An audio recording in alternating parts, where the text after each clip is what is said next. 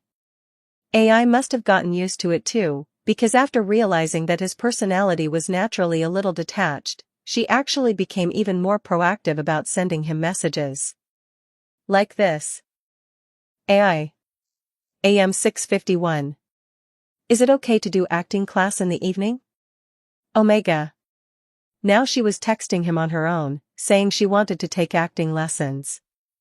Even while doing so, she'd complain nonstop about how he was too strict and explained things too difficultly. But Kaoru, like he was dealing with a much younger little sister, let out a snort and tapped out his reply with both thumbs. AM 6:52. We'll see if I have time. The moment he hit send, his phone vibrated. AI. AM 6:52. No? Degree. My schedule ends early for once. Oh. She was crying. Kaoru sat up in bed, rubbed the sleep from the corners of his eyes, and burst out laughing. She's a kid. A perfect kid. She types fast and cries fast too. What he'd meant as a joke, delaying his answer, had apparently sounded to AI no different from a final verdict. Kaoru clicked his tongue, feeling like he'd become some old man who couldn't even make jokes anymore, and immediately moved his thumbs again. AM 6:53. Actually, it's fine. Text me when you're coming. Zing, her reply came instantly. AM 6:53. Really? I'll message you. See you later. Greater than over equal to less than over equal to, oh. With an involuntary smile tugging at his lips, Kaoru sent back a short reply. AM 6:54. Yeah. By then, he was fully awake. Kaoru closed his phone, got out of bed with the smile still lingering on his face, and stretched. After a bit of light stretching, he got ready for a jog. He pulled on some running clothes and shorts, took his running shoes from the entryway, tied the laces, opened the front door, and stepped outside. What is acting? Famous actors and playwrights throughout history have each given different answers, but there is one keyword that runs through them all. That is, natural imitation. Kaoru himself, even without theory or any other acting classes at an academy or school, had outstanding acting ability thanks to his natural talent. So when AI asked him to teach her acting, he decided to start from the basics and teach her step by step in the way he thought best. He even borrowed books on theory from a nearby public library and studied hard in his own way before teaching her. For more than 3 months now, Kaoru had met her regularly, not always but at least once a week, to teach her acting. My love, my soul, come to me. My beloved husband. And yet why did the result turn out like this? Kaoru stared at AI's performance with the same expression a professor might wear while watching a disastrous senior year thesis presentation. Done. How was AI's amazing acting, Kaoru? Should I explain it from the beginning again? Was my explanation hard to understand? But, Kaoru, isn't it hard for you too to explain things clearly from the very beginning? Is acting class supposed to be this stiff and difficult? What even are etudes and inspiration and persona and all that? It's way too hard. At Kaoru's criticism, AI stomped her feet and complained back in utter shamelessness, as if she'd been holding it in for a long time. Hard? Hard. For 3 months straight, he had poured everything he had into teaching her as clearly as possible, carefully combining the acting theory he'd studied and understood with the methods he himself had felt and used, explaining things like, you need to get used to expressing your inner emotions while also discarding your own feelings and fully immersing yourself in the role, and, through improvisation, you have to awaken what's called inspiration. He gave plenty of examples and even demonstrated acting himself. And yet. Hearing AI's outcry, the boy clutched his head like an old man drowning in despair as a tsunami came crashing down on him and cried out in agony. Oh, God! Please. No. At the sight of Kaoru dropping to his knees and holding his head. Pfft, kiahaha. Before he knew it, AI couldn't hold back her laughter, bursting out like a child and pointing at Kaoru while clutching her stomach. Kaoru, pfft, Kaoru's reaction is just too funny. That's so. Ah, I'm crying. Ah. Kaoru-kun is way too funny. Seeing AI laughing so hard she had tears in her eyes, Kaoru could only snort and shake his head. When they were doing acting lessons, Kaoru showed this side of himself, honest about his feelings more than he ever had been, in both his past life and this one, only with AI, who felt like a much younger little sister. AI was the same. Rather, because Kaoru had been teaching her with sincerity and honesty from the very beginning, without prejudice, and had kept trying to talk to her that way, she too began shedding her awkwardness and tension, gradually revealing her own true feelings and becoming more honest. So even after Kaoru realized that AI's acting talent would only really become normal once it grew properly, he still taught her with all his effort. Yeah.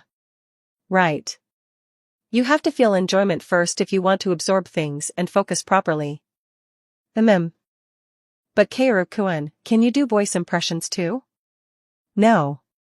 Kiahaha. Hick, ha ha ha ha. AI's laughter rang out through the rehearsal room. During acting lessons, she got annoyed, got angry, laughed, looked forward to things, felt disappointed, felt inferior, felt admiration, got excited, and even burst into tears, but before long, she no longer had trouble putting sincerity into the shining star talent she carried. Watching AI's growth from right beside her, Kaoru found himself wanting a little more. The light that had only faintly shown itself in her when they first met had, before he knew it, come to Kaoru like a brilliant aurora deep in his heart. Good. Let's try it once. Huh? Try what? Improvisation. Again? We already did that earlier. Not alone. Let's do it together. Good. Do you know what the strongest emotion among human emotions is? At Kaoru's question, AI tapped her lips with her index finger and thought for a moment. Love? Exactly. Love. A person in love can even give their life to the object of that love. Whether that object is a lover, a child, a comrade, or anything else. Even an object. I see. That's kind of hard. It's not hard. You'll understand once you try it. Then, Kaoru-kun. AI's eyes suddenly lost their light and sank darkly. Though her eyes were on Kaoru, her gaze seemed to drift farther and farther away, as if chasing a distant past she could no longer reach. Just like the first time they met, AI unconsciously fidgeted with her fingers and said in a quiet voice. Kaoru-kun, have you ever experienced love? AI's sudden ambush of a question. At her question, which felt so serious it was almost dry, with not a trace of playfulness, Kaoru was momentarily at a loss for words and said nothing. Bang! In Kaoru's ears, the gunshot from that forgotten moment echoed once more. In his past life, he had once hidden away in an Indian orphanage for 2 years with the lover he loved. Then, while fleeing an assassin who had tracked them down, his beloved lover was eventually shot. No. I haven't. Not even once. Ah. Kaoru gave an awkward smile and shook his head. AI, who had frozen for a moment, could only let out a small breath. She wasn't simply startled by the fact that he said he hadn't.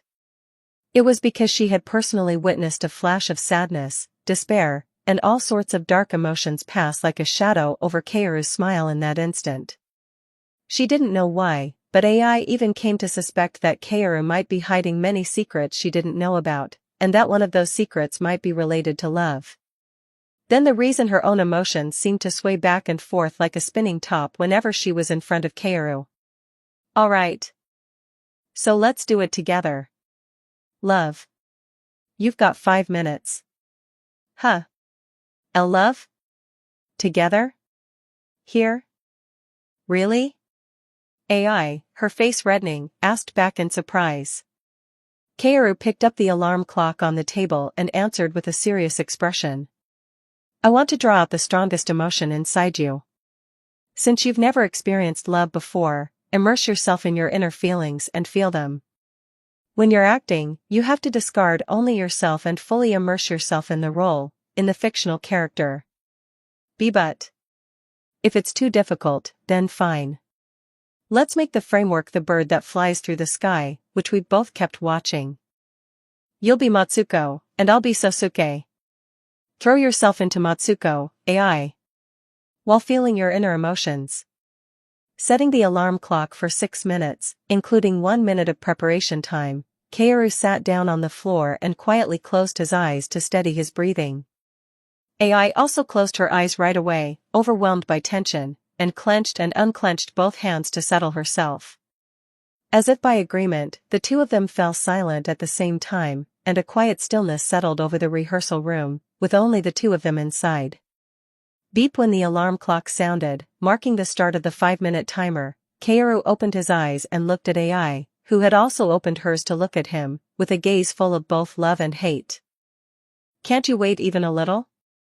At Kaoru's words, the atmosphere of the bird that flies through the sky, which they had memorized and acted out countless times over the past 3 months, played automatically in his head like a piece of music. In the 1980s, with the family on the verge of collapse due to the aftereffects of the bubble economy, the protagonist Sosuke tried to hold on to his fiancée Matsuko, who was being forced by her family to find another engagement match because of their declining fortunes. You already know I can't wait. Matsuko could not accept her fiancé's plea. Sosuke grasped Matsuko's hand and said, "Have you forgotten the future we promised by the lakeside? We only promised the past, the past. For you it may be the past, but for me it's the present, and the future." In an instant, the emotion boiling up inside his chest burst forth with an overwhelming force, following those starry eyes. With tears welling in her eyes, AI took hold of the hand gripping hers and said, "I'm sorry. It's not like that anymore. Matsuko. The time we spent together was, yes, precious, brilliant, and dreamlike. I think I'll probably never forget it for the rest of my life. Even if I meet someone else, even until the moment I close my eyes." AI slowly pulled away the hand that was holding Kaoru's. Even just by pulling away. Even just by knowing that she had grabbed his hand in order to let go. Kaoru, fully immersed as Sosuke, had eyes that shook violently, as if he had thrown away all his pride as a man and was screaming for her not to let go. That scream reached AI's starry eyes without losing a single bit of its force. Matsuko denied the fact that she had pulled Sosuke's hand away with her own. Even if it had been under pressure, pulling away the hand of someone who had once been her fiancé was entirely her own choice. If she admitted that, she felt like she would collapse right there without taking even one step forward. "Thank you. For making a woman like me happy all that time. Matsuko." "Wait." Sosuke grabbed at Matsuko as she tried to turn away. Matsuko, AI, turned her tearful eyes back and looked quietly at Kaoru. At last, with Sosuke having thrown away every last shred of male pride, Matsuko looked back at him and, shedding one tear, said in a dying voice, You did love me, didn't you?" AI parted her lips to say the original line automatically generated in her head, no. But no matter how much she thought about it, the emotion boiling up inside her chest was not something so light that it could be covered over with a lie. At this moment, with her whole mind poured into it, this sincerity she was feeling for the very first time. Matsuko, AI, was about to answer while shedding tears, carrying the longing and admiration she felt for Kaoru, and that desire so vast and distant it went beyond even her own ability to comprehend, something so huge and unfathomable she couldn't even begin to put it into words, but beep beep beep beep beep beep beep beep beep. In that fleeting instant, the alarm rang out, and the world that had formed and connected the two of them melted away like a midsummer night's dream. Unable to answer in the end, AI tried to gather herself and rein in the emotions she had become immersed in, but hook, sob. For some reason, she couldn't hold back the regret, remorse, and sorrow that burst out all at once like a dam breaking, and she covered her face and sank down on the spot. AI? AI. Hook, sob, sob, sob. She had acted as Matsuko before, but maybe this was the first time she had become so completely immersed, she couldn't pull herself together and ended up crying. Startled, Kaoru hurried over, patted her shoulder, and stroked her hair to comfort her. That was the best. You did great, AI. Even with Kaoru's praise, AI only gave a quiet nod and little else. Whether her face was red from crying or because she was embarrassed from being so close to Kaoru, he couldn't tell. AI lifted her flushed face, gathered herself, placed a hand over her chest, steadied her breathing, and said, I'm hungry. As a wave of post-climax emptiness crashed over him like a tsunami, Kaoru quietly closed his eyes and reached the state of simply letting himself go. After the long rehearsal ended, Kaoru saw AI off to the train station, where she wore a hat. AI, in a good mood after eating fried chicken, smiled brightly at the boy and said, Today was really fun. I'll never forget it. That thing you were talking about, Kaoru, the inspiration thing, I think I'm finally starting to get it? Really? Then that's good. Bah, your reaction is so boring. Kaoru needs to be a little more honest about his own feelings, you know? I already am. Who else is as transparent as me? Liar. If Kaoru were Pinocchio, your nose would have stretched out like a 3-section staff. Stretch, stretch, Oro-chan's nose stretches and stretches. Wasn't that a little too much? Besides, it wasn't a 3-section staff, it was the Rui Jingubang. And could she please stop calling him Oro-chan? Don't treat him like a child. Kaoru had those words right at the tip of his tongue, but since he was a much older and more mature adult than AI, both in his past life and this one, he simply pointed toward the train entering the station and answered with a gesture telling her to hurry up and go. TCH. It's coming way too fast. Why? Isn't it better if it comes quickly? Bah, I don't know. I don't want to tell you everything. Wu Shai stepped lightly into the train as the doors opened. Even with her hat on, her clothes were gradually changing in a way that was different from when they first met. Kaoru felt a little proud of her and waved first to say goodbye. Get home safe. You too, Kaoru-kun. I'll text you. Yeah. Like a child, AI waved both hands wildly, reluctant to part again so soon. Smiling, she kept waving. Zing, the doors closed. Even as the train began moving and slowly pulled away, AI remained standing, her smile never fading, waving at Kaoru beyond the window and never once looking away. Kaoru kept waving back at her too. Once the train disappeared, Kaoru stared for a moment at the now empty station. As he slowly recalled and remembered everything that had happened today, all he could think about was AI's voice. They had spent less than 3 hours together, but for Kaoru, those hours with AI remained in his memory in vivid, abundant colors like the sky, the sea, and the fields. That was why the silence left behind by all that liveliness felt even louder. Kaoru put his hands in his pockets and let out a breath. It was time to go back to the troupe again. After leaving the station and climbing the last set of stairs. Then, a familiar voice came from beside Kaoru. Hyung. Hikaru? Hikaru stood in front of him, greeting him with a smile just like his own. Why was Hikaru here? Hikaru, who had said he had other business and hadn't come to the troupe. Kaoru walked up to his twin brother and said. Why are you here? You said you had an appointment. Yeah. It's all done, and I was just about to head down. Really? You should have stopped by the troupe for a bit. I still have something to finish up at home. Is that so? At Kaoru's indifferent response, Hikaru smiled faintly and said. Was her name AI? That girl. Yeah. Why? What do you think of her? Does she seem to have star talent?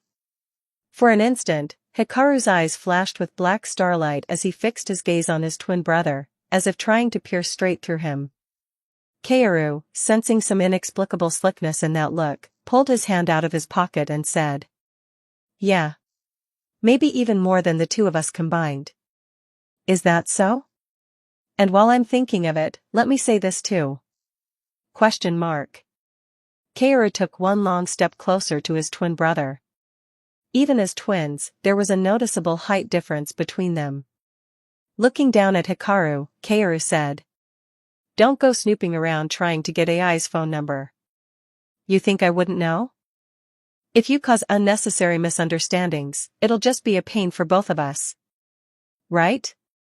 Tddd. The sound of the train approaching could be heard faintly just before it entered the station. Even with the pressure of his twin brother's gaze looming over him, Hikaru showed no sign of fear at all. Even after his twin brother's warning, rare and sharp-edged without any filter. Instead of answering, he merely smiled faintly and passed Kaoru by, saying, I'll go first. Hikaru quickly disappeared down the stairs. Watching him go, Kaoru soon started walking too. Perhaps, in the not-too-distant future. A strong premonition brushed past him that this peaceful everyday life might be shaken to its core. The boy's sigh deepened along with the passing night. Chapter 9. How to dodge a rain shower. 3,733 words. Cut. Good work, everyone. Kaoru had been cast as the child version of a fairly important supporting character in a new weekday evening drama that NHK had started airing as a summer special. Among the dramas he had been cast in so far, this was the highest profile one, so Kaoru adjusted his theater schedule and schoolwork and focused as much as possible on the filming schedule. He was playing the childhood version of the Tokyo District Public Prosecutor's Office prosecutor who helped the protagonist punish the villain, from the first episode through the beginning of episode 3 out of the 10-episode run, as the protagonist's friend who was framed by his father and driven out along with revenge from the owner's family. Kaoru had no intention of wasting such a valuable experience. He prepared thoroughly, memorizing the script and studying the character in detail.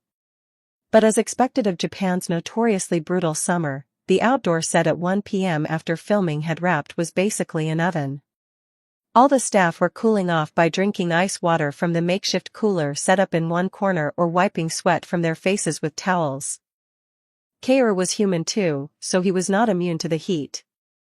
As always, he finished filming in a flash without a single NG, then walked over to the tented area and took a half-frozen plastic bottle from the cooler to drink. Gulp dash. His face was slightly flushed. His blonde hair was soaked with sweat. He would have preferred to change in the dressing room before drinking, but thanks to the solid, stew-like delay on set, he had been forced to wait in the blazing sun for more than 10 minutes before filming.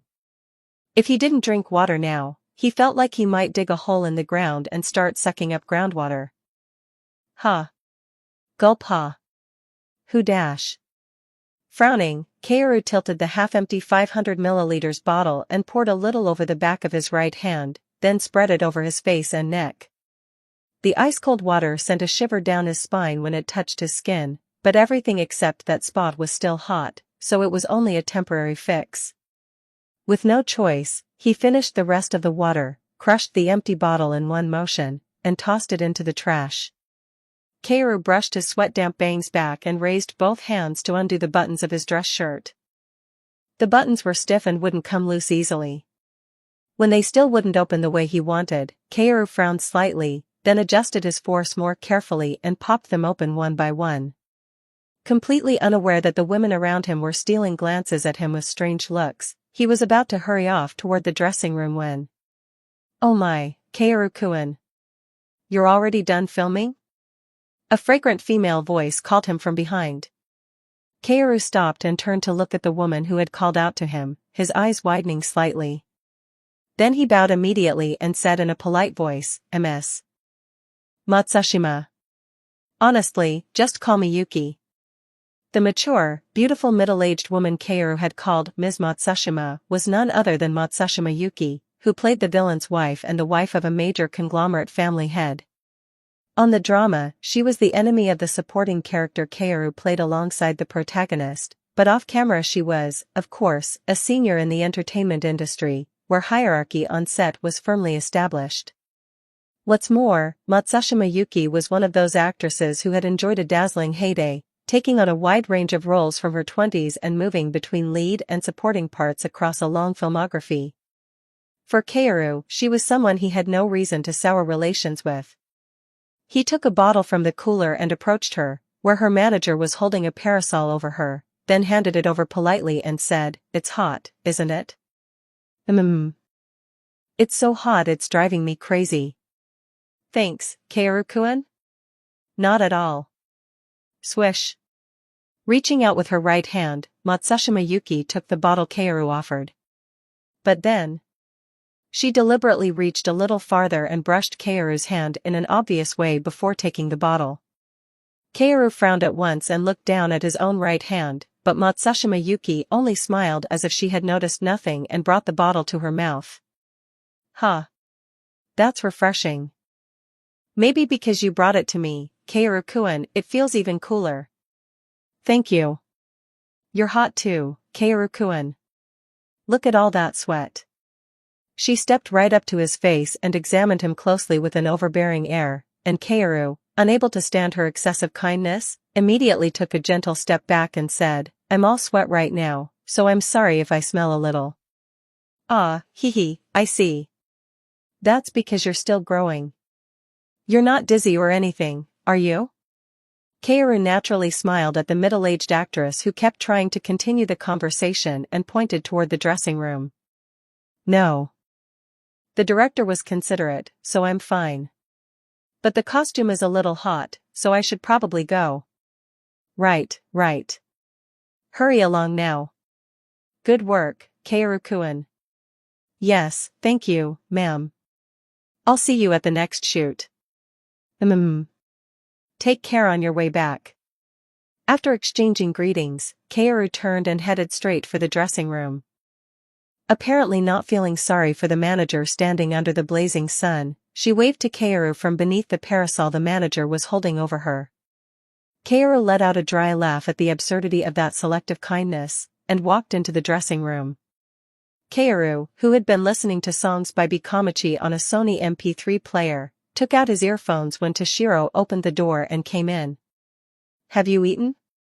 Kaoru stood and greeted him, and Toshiro shook the cup of iced Americano he had brought from a cafe near the troupe and said, "Brunch. Donbori again? Don't go judging someone else's taste however you please. The older I get, the more stubborn my tongue gets too." There was a famous eatery near the train station close to the troupe. Everyone in the troupe, Kaoru included, had gone there at least once to buy donbori. Not only donbori, but tendon, katsudon, oyakodon, and other dishes were popular because they were all delicious. What was more, unusually, when ordering, you could choose multigrain rice instead of white rice. So after finishing acting lessons with AI, he had gone there together with her 2 or 3 times. AI said she doesn't like white rice. Kaoru had been quite surprised when he learned that AI couldn't eat white rice. Fortunately, he remembered feeling relieved when he saw her happily eating donbori with multigrain rice. Thanks to the owner's sincere and thoughtful consideration in making multigrain rice available too, Kaoru mentally designated it a lifelong favorite spot and promised to come often. Come to think of it, I haven't been able to contact her much lately. Just as Kaburaji Masaya had said when he visited the troupe, Kamiki, the group AI belonged to, was rapidly rising out of the idle underground and into the light. As the saying goes, when the tide comes in, you row. Now, if you walked down the street, you could often see Kamiki posters pasted up in shopping arcades, not everywhere, but often enough. Their songs also played frequently through speakers, so he could feel their popularity growing day by day. On the other hand, AI had been missing acting lessons since last month because her schedule had gotten busier. Kaoru had also become busy with his existing troupe schedule plus drama filming, so naturally their contact had grown sparse, and now he could barely remember the last time they had exchanged messages. Kaoru wasn't the type to reach out to someone first in a friendly way, so he absent-mindedly fiddled with the phone in his pocket when. "If you came here just to space out, get out. Toshiro's stubborn voice snapped him out of his thoughts. Ah. Sorry. I was just. Daydreaming is a pretty good habit. Probably because this is the closest thing to a worry-free time in your life. Yes. It's nothing serious, but final exams are right around the corner, so I don't think I'll be able to come to the troupe for about 2 weeks. Is that so? I see. Toshiro lifted his cup and took a sip of iced Americano, then smacked his lips once before saying to Kaoru, "You came all the way to my office just to tell me that?" Yes. There was a guy who came here once asking to borrow money, but he didn't know my number. You know mine, don't you? I do. Then send a text. Or tell one of the others. I prefer this method. After letting out a short sigh, Toshiro took another sip of iced Americano. He had been a troupe head longer than Kaoru had been alive, and someone this strange was truly a first in his life. Was this the same kid who had shown up on the first day and stabbed through a wooden shelf with a pair of scissors? Toshiro glanced at the shelf with the hole crudely patched over with cardboard, then stood from his chair and walked over to Kaoru again. How's filming going? It must have hit 33 degrees already today. It's an interesting experience. The weather is not interesting at all, though. Is that so? Director. What? There's an actress named Matsushima Yuki in the drama with me. Do you know her? Yeah. So? That actress has been making advances on me. What should I do? A quiet silence fell. Toshiro raised a hand and rubbed around his mouth for a moment, then after finishing his thoughts, he spoke. How far? How far has it gone? How much? She just keeps coming over and acting overly familiar, or touching my shoulder, and her manager came to ask for my phone number. She said she'd buy me a meal. Today she gave me a water bottle, but she touched the back of my hand and took it away. Toshiro's expression turned serious. Meanwhile, Kaoru simply stood there with his arms folded, waiting quietly for Toshiro's answer. Does anyone else know about this? You're the first, director. That's why I came here in person. I've heard things before, but this is the first time I've experienced it myself. I came to ask for advice on what I should do. Advice? Not help? Yes.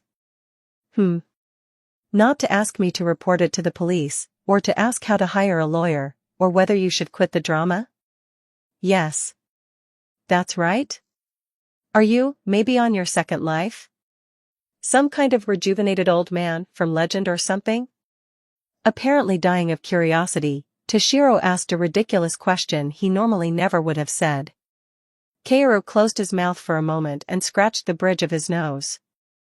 He couldn't answer honestly, so he let silence stand in for it. Whether that worked or not, Toshiro let out a long sigh, downed the iced Americano in one go, tossed the cup with the ice still inside into the trash, and said in a grave voice, "You really are okay? I'm a troupe head with a mountain of work, but I'm not so heartless that I'd ignore a kid being put through something like this. I'm really fine. Anyway, if I'm working in this world, I'm always prepared for things like this. This case is also awkward to pursue legally. There isn't much evidence either." I see. So you're going to wrap it up by just reporting it to me and no one else? At your level? I'm sorry if that upset you. I'm not notifying you. I just thought you should know. You're one of the few people I trust, director. Damn it. At Toshiro's bitter expression, one Kaoru rarely ever saw, Kaoru remained silent for a moment. This world was already crazy. It was crazy when I was your age too. Already crazy. Completely crazy.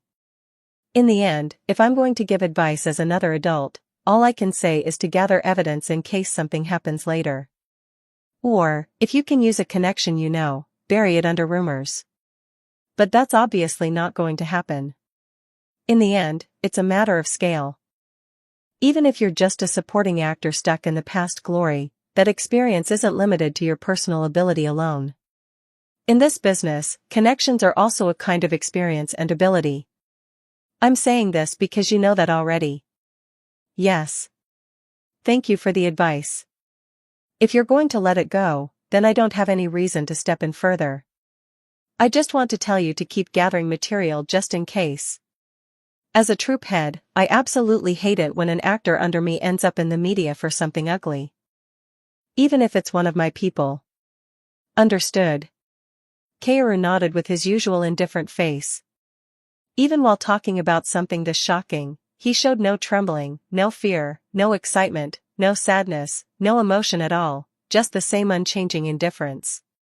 Toshiro found himself wondering what Kaoru's true identity really was. Putting aside the scissors-throwing technique, what kind of training did you have to go through to develop that kind of composure in everyday life? You've worked hard. You can head out now. Yes. Thank you for the advice.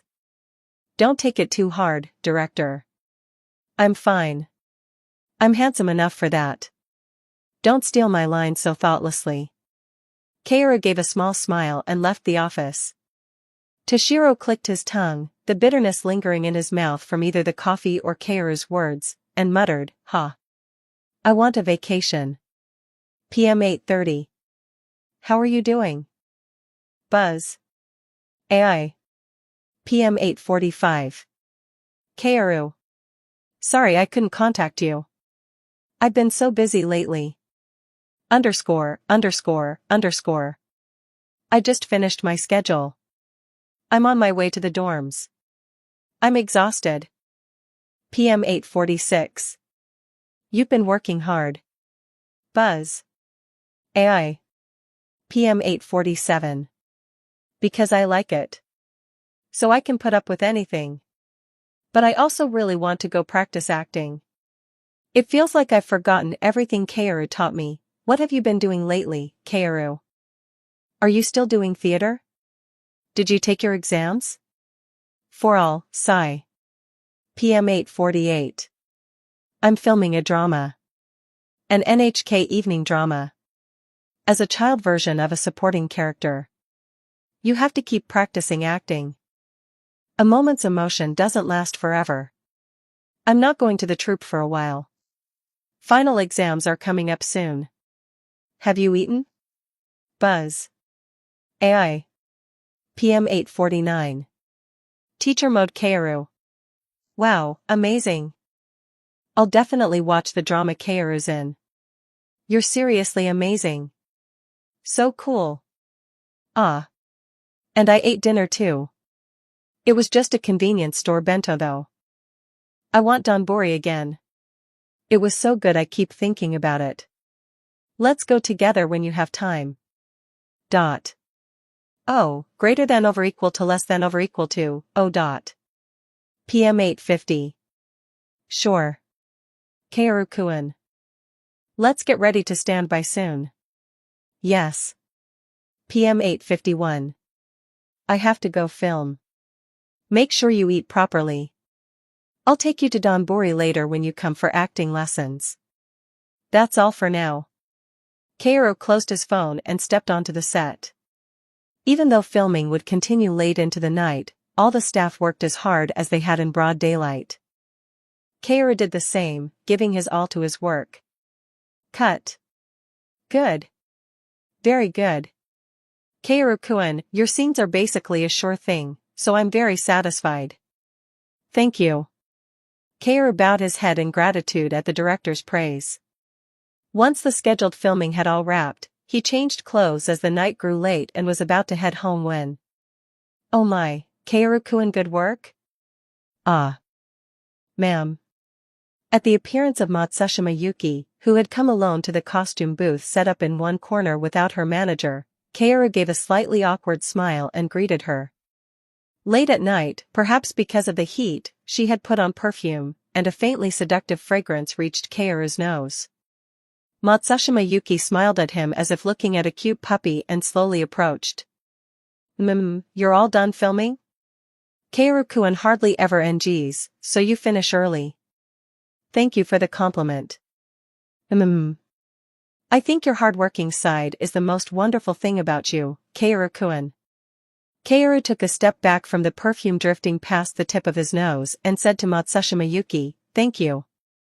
Ma'am, I need to change costumes now, so if you'll excuse me." Just a moment. The costume booth was a lonely place. With only the fluorescent light overhead illuminating the space, Matsushima Yuki's eyes glittered with desire and seduction as she moved closer to the beautiful boy whose height matched her own and said, "Kaoru-kun is awfully cold for someone so young. Even though I kept sending signals, you ignored them. I'm not that easy, you know." "Is that so?" "Of course. My ex-husband couldn't do a thing to me either."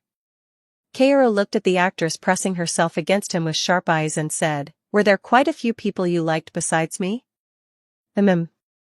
Let's see. How should I answer that? Is my past that important to you? There's a saying that a woman's past is a forbidden secret. Men consider uncovering that secret their destiny. My heart suit that line. Kaoru-kun, do you have a girlfriend?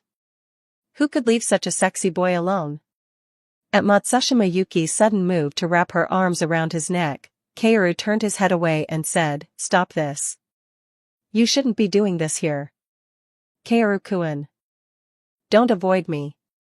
You know it too, don't you? That you can't leave here. Stop it. Give me just one night. Then I'll take care of everything and lay out a red carpet for your future, Kaoru-kun. I have plenty of PDs and directors I drink with. If you heard their names, you'd be shocked too, Kaoru-kun. Don't run away. I'm a minor, ma'am. You shouldn't be doing this." It's fine. I'll handle everything. Don't worry. Now, close your eyes. Have you ever kissed anyone? The moment Matsushima Yuki tried to press her lips, full of desire, against Kaoru's. Beep. Give me just one night.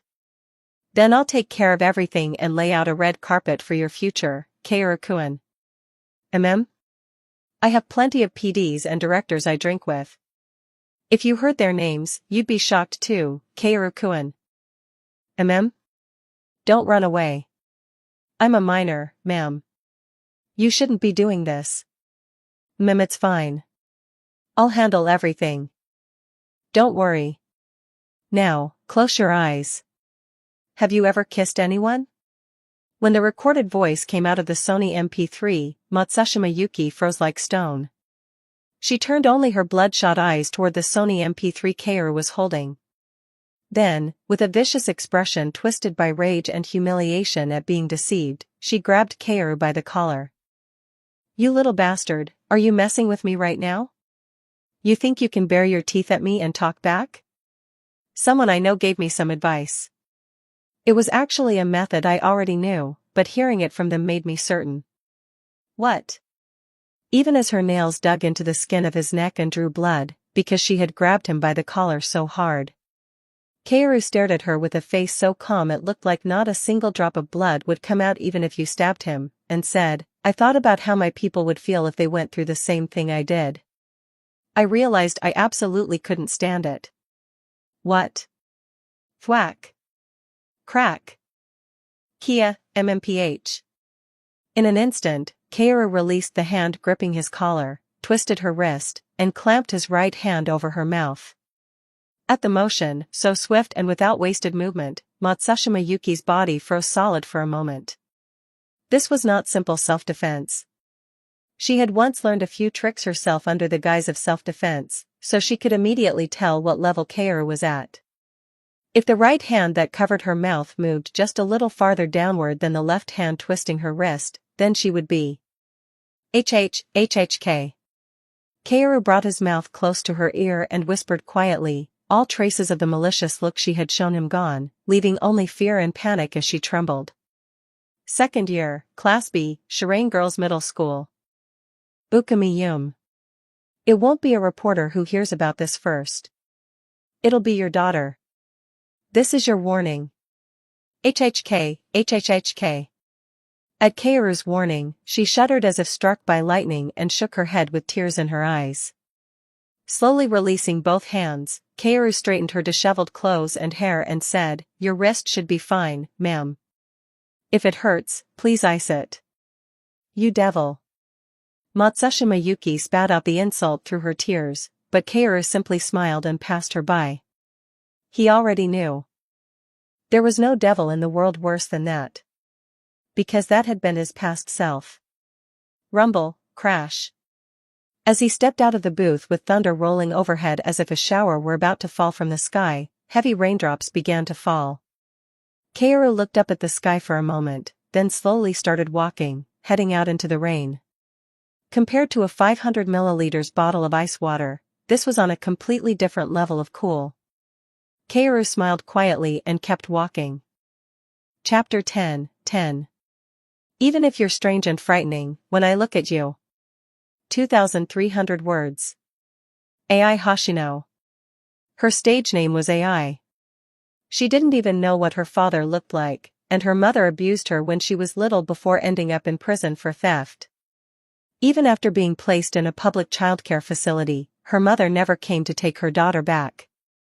Her mother had been frightening and terrifying, someone who had never given her love or taught her anything. But when she heard that her mother had been released, and then slept through several nights without being taken away, she finally felt relieved. And along with that relief came a strange sadness that somehow slipped in between the cracks. Even so, Ai didn't want to throw away her own name. Ai Hoshino. It was the only trace of her mother that still remained to her. When she debuted as an idol using that name as her stage name, Ai finally understood what her younger self was supposed to do. Love. I'm an unbeatable idol who gets love from all of you. I love you. She wanted to try love. She wanted to try love because she didn't know what love was. She wanted to love because no one had ever taught her how to do it. So, even though it was a lie, she shouted love. If she kept shouting until her voice gave out. Maybe one day, she'd be able to do it. No matter what form it took, what color it had, or what kind of person it was. But I'm scared. Who? Huh. The members of Kamiki climbed into the vehicle one by one, looking exhausted. The late dinner was a boxed meal from a nearby shop. Even that had gone completely cold. They had received plenty of love from their fans, but in the end, they were still human beings who had to eat to live. There was nothing more irritating than mealtime with cold food. Still, when Ai saw that her own boxed meal still included white rice, she could only let out a bitter smile. She quietly set the lid down, brought her legs together neatly, placed the lunch box on her thighs, and used her chopsticks to pick up a meatball instead of rice and put it in her mouth. It was cold, but the sweet and sour sauce and the meatball's juices still came through just fine. If only it had been a little warmer, it would have tasted even better. The van was quiet as everyone ate. No one spoke. It was a somewhat cramped van, but the way the members sat somehow matched the atmosphere inside the vehicle, where a strange silence hung in the air. Today, my makeup just wasn't working, and it pissed me off. Why? You looked pretty today. Occasional snippets of conversation, and private stories known only to them. Even though the seats were spread apart, anyone who wasn't an idiot could tell that the members of Kamiki were subtly keeping their distance from one person. Ai silently listened to the new updates between the members, updates she didn't even know when they'd been added, and picked at her side dishes. She wanted to join the conversation, but neither she nor the others wanted that. She thought she had gotten used to this pattern, which was practically an unspoken agreement by now. But honestly, after a hard day of work that dragged on until late at night like this, it was only natural to want to grab someone and dump all the annoying and fun things that had happened on them, whether they wanted to hear it or not, just to end the day. But Ai simply chose silence. In a life built on lies, truth was sometimes nothing more than an eyesore that shattered the illusion. As long as she herself just kept doing what she had been doing, there wouldn't be a problem. That had been her life from the very beginning. Buzz. She stopped using her chopsticks at the vibration from her phone, took it out, and checked the message. Kaoru. PM 10:10. Have you eaten? AI's eyes widened. The light spilling from her phone filled the darkness in her eyes and brought color back to them. A message from Kaoru, sent this late at night. Over the past while, because of his busy schedule, they hadn't been able to properly do even their acting lessons, let alone keep in touch, but lately Kaoru had been the one to text first more often. AI's mood lifted even more than when she'd eaten the meatball, and she set down her chopsticks too, beginning to reply to the message that suited his indifferent personality perfectly. PM 10:11. Yep. I'm eating right now, /. My schedule just ended. I'm sleepy and tired, times. After sending it, AI scrolled up for a moment and looked through the messages they'd exchanged so far. When she roughly calculated the ratio of Kaoru's texts to hers, she wasn't sure exactly, but in any case, she had sent more. A lot more. He was a few months younger than her, so technically he was in the year below her, but his indifferent texts somehow made him feel like a much older man. Even when they actually talked, and even when she watched his behavior and tone beside her, Kaoru didn't feel like a 15-year-old at all. He felt more like a 35-year-old man. Hee. That made him even more interesting. He was like an onion, something you could keep peeling forever.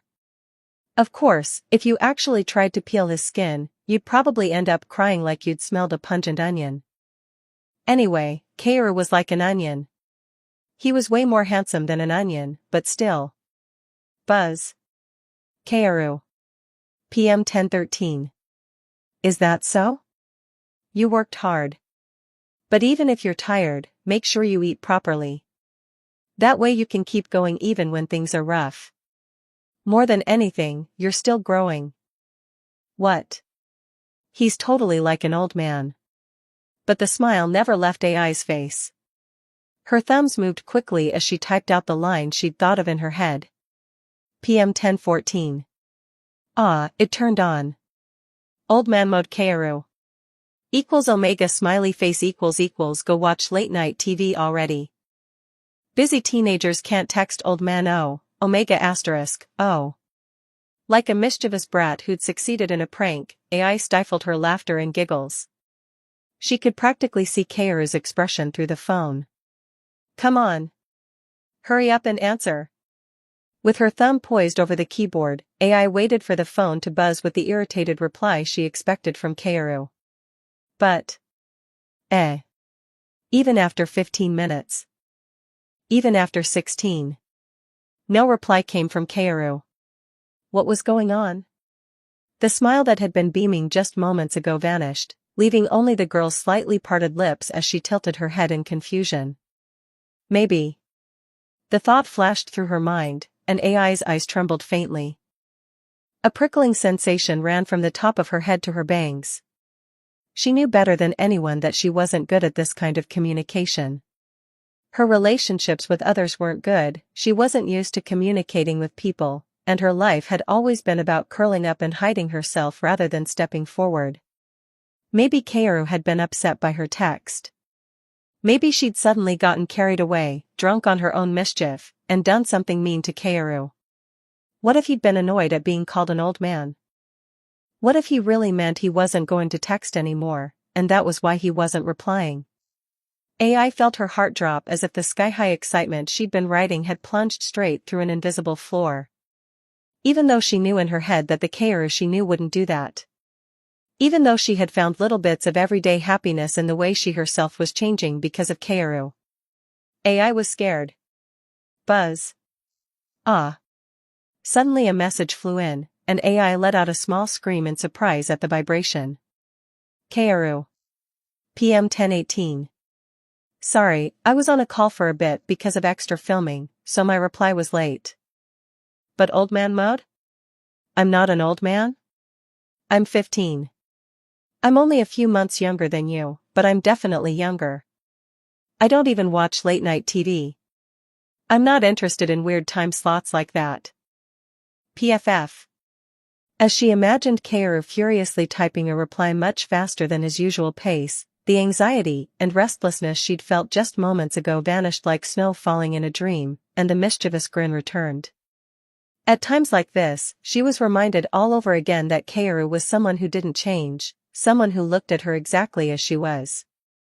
He had been the same during acting lessons too, patiently guiding her, helping her, understanding her, and soothing her when she was awkward and lacking. And right now, the way he was getting flustered and acting like a 15-year-old little brother was also a very cute charm you wouldn't easily find in the usually indifferent, adult-like Kaoru.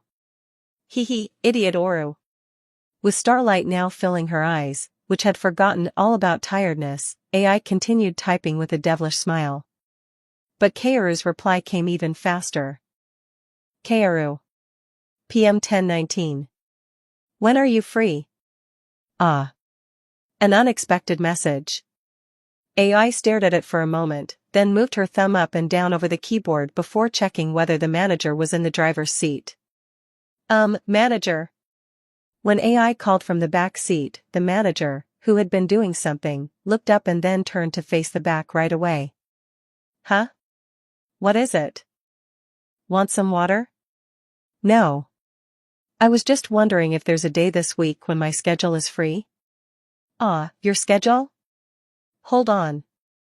The manager rummaged through a calendar notebook and a briefcase to check the schedule, then clicked a pen and said, Yep, Friday is only the morning, so you're free after that. Saturday is completely open. But Sunday is, starting at dawn. Yeah, you're kidding, right? Nope, not kidding. How are we supposed to get up? Ah, thank you. Even as the other members groaned like they were dying, AI ignored them and thanked the manager with sparkling eyes. Her thumbs moved quickly. PM 10:23. If it's only Friday morning, then that means I'm free until Saturday. Free for the first time in a month. Greater than over equal to for all, less than over equal to, for all. Buzz. The reply came the moment she sent the message. AI didn't realize that this strange excitement swelling in her chest was the feeling called sincerity, and simply sent the message as if she were only happy about having time off. As a result. Kaoru. PM 10:24. You haven't had a break in a month? Sorry. AI. You really should rest. You must have been pushing yourself hard for the past month. Actually, this time I texted because I had some free time at the beginning of the performance run after filming wrapped, and I also got tickets to a theater troupe performance and wanted to go with you. But if this is your first break in a month, I think it'd be better to make time later. Eh? What? What? Why? How come? After reading Kaoru's message, AI didn't really know what this current feeling was. But there was one thing she knew for sure. One thing, truly one thing, that was certain. The sharp ache that cut deep into her heart, along with the sigh that burst out on its own, was the very feeling she hated most, the one she wanted to avoid more than anything. AI shook her head several times and hurriedly tapped out a reply. PM 10:25. No. I don't need to rest. AI is super healthy, healthy like a rabbit with batteries in it. I want to go see it, I want to see the performance, I want to go see it, I want to see the performance, I'm going to see it, I want to go, I'm going to see it. Kaoru. I'm going to see the performance too. You promised you'd buy AI Donbori. Underscore. /omega/. Had AI's cry gotten through? The reply that came back immediately was, thankfully. Buzz. Kaoru. PM 10:26. Okay, stop sending those. I didn't think you'd want to see me that badly, then. I'll assume we're meeting before Friday evening. And text or call me when you get on the train. I'll come pick you up at the station.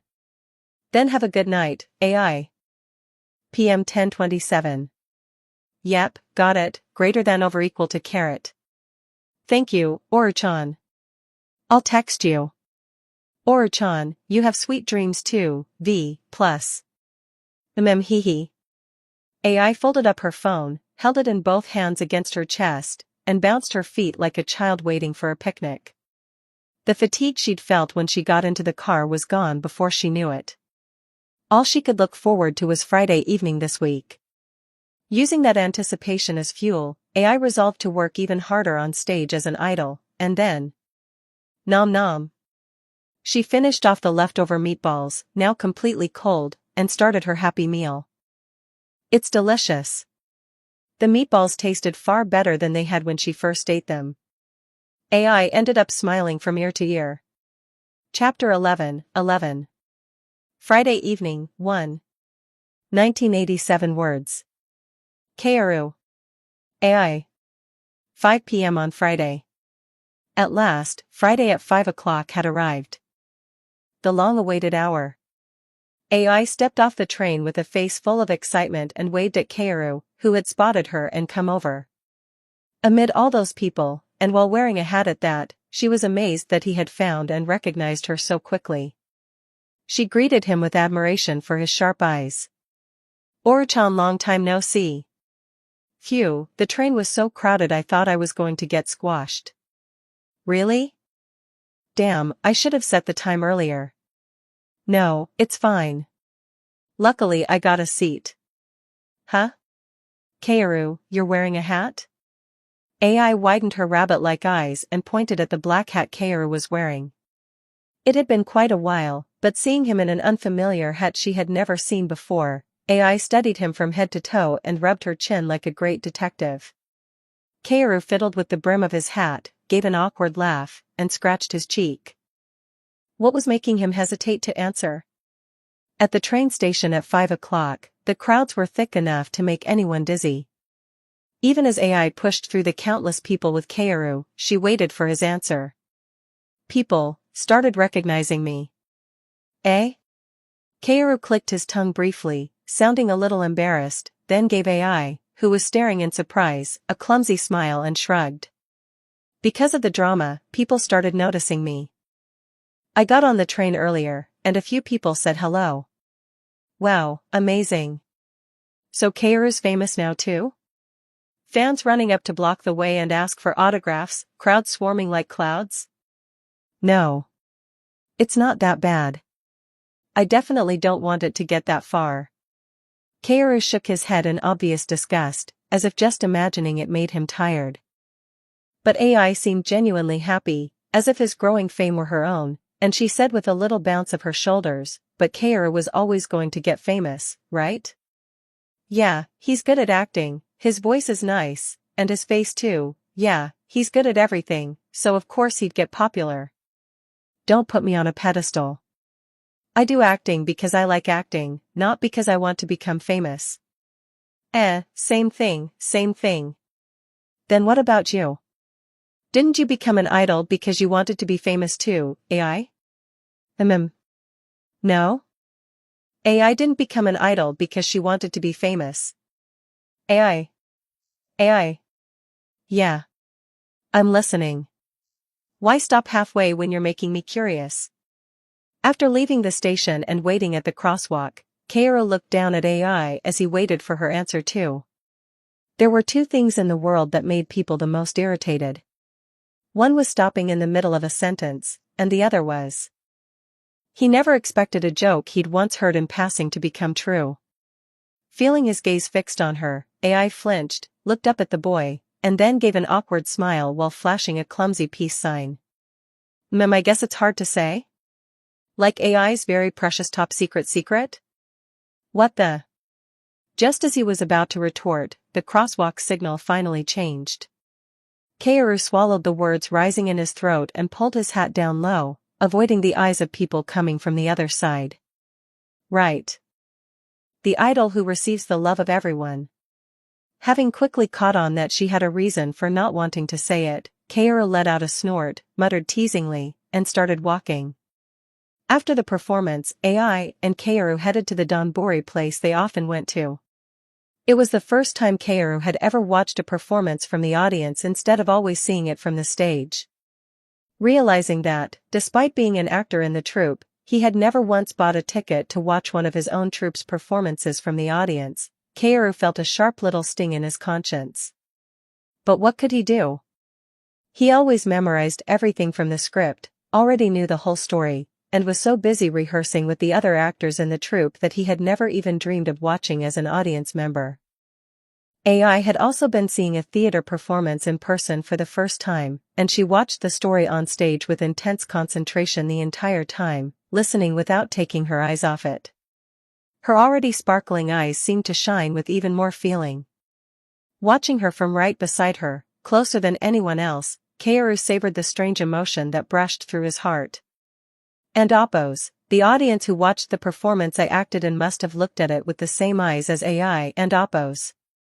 Watching a play from the audience's perspective had a completely different kind of fun from acting on stage.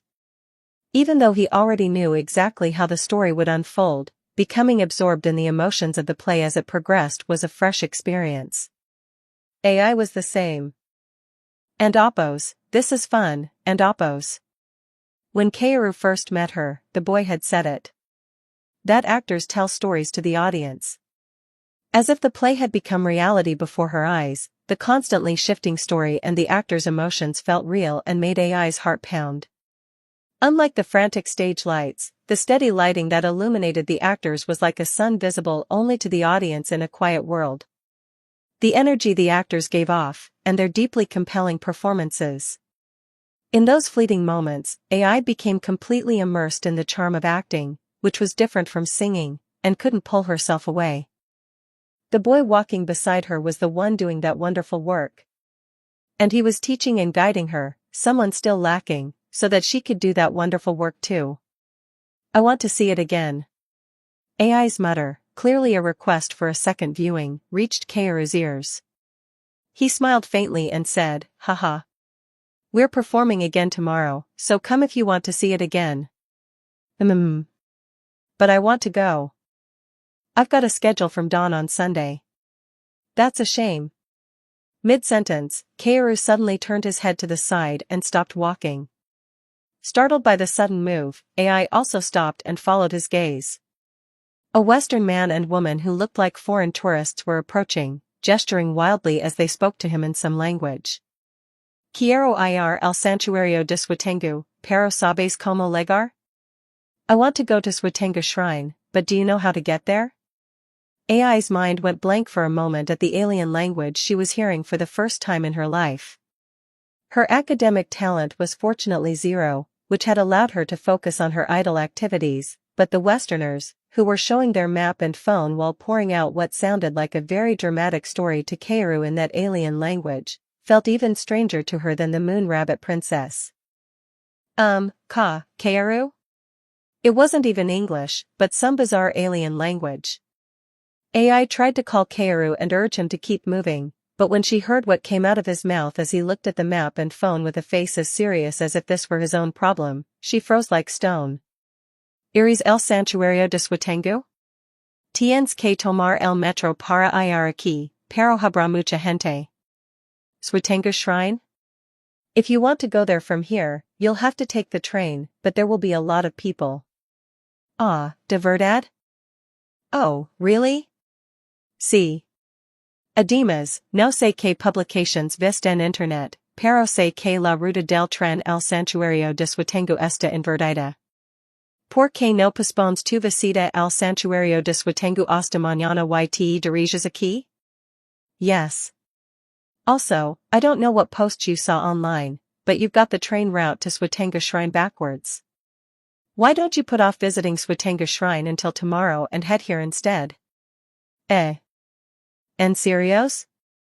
What, really? Carino. Por eso dije que contratimos un guía. Que es esto para ahorrar unos cuantos dólares? Honey. That's why I said we should hire a guide. What is this, all to save a few dollars? AI stared blankly as the Western woman, after a flurry of back and forth, began chewing out the man she seemed to be married to. Why was Kaoru speaking fluent alien language so naturally, as if he were talking Japanese, and chatting with complete strangers like they were old friends? AI just couldn't make sense of it. But she had no way of knowing. She had no way of knowing that Kaoru could speak alien language, more precisely, Spanish, so fluently because of his memories from his past life.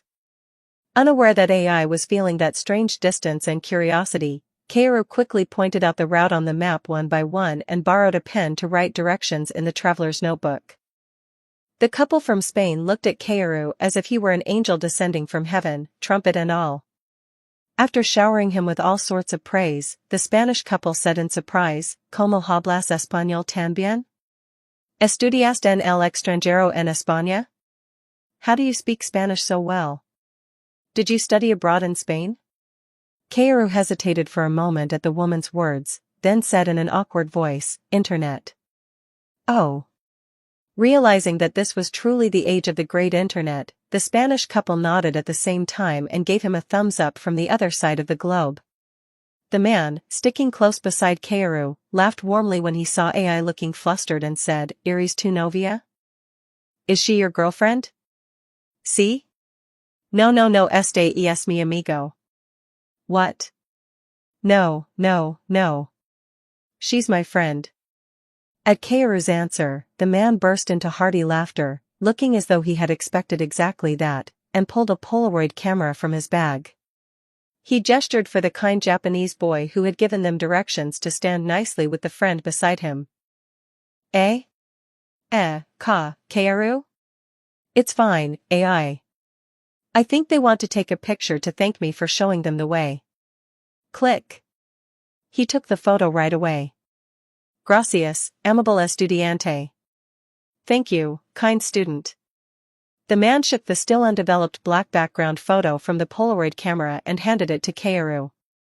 Kaoru accepted it and thanked him. The Western couple waved casually as they left. Even though the man who seemed to be the husband pointed at Kaoru and gave AI a thumbs up before going. AI, who hadn't understood a single part of the conversation because she didn't know Spanish, still didn't understand what that meant and could only give an awkward smile and return the thumbs up. Kaoru resumed walking, holding the photo that was slowly developing, and handed it to AI. You take it. Huh? Is that okay? But they took it because you showed them the way, Kaoru. That's true, but I thought it'd be better if you had it. I can always walk this road, but you're busy, so you probably don't come here often. The moment she heard that, AI's eyes widened. Her star-bright eyes stared at Kaoru, then curved beautifully into crescents as she said, wow. When you're like this, Kaoru, you seem kind of indifferent, but you're actually super thoughtful, aren't you? HM? Thoughtful? She immediately leaned in, clearly delighted to have found something to tease him with, and Kaoru wanted to flick her forehead, but falling for that provocation would mean losing. So instead of answering, he stayed silent, coughed awkwardly, scratched the bridge of his nose, and pointed at the donburi shop they had finally reached. Let's go in. Chapter 12. Friday evening, 2. 3,708 words. Wow, I'm so full.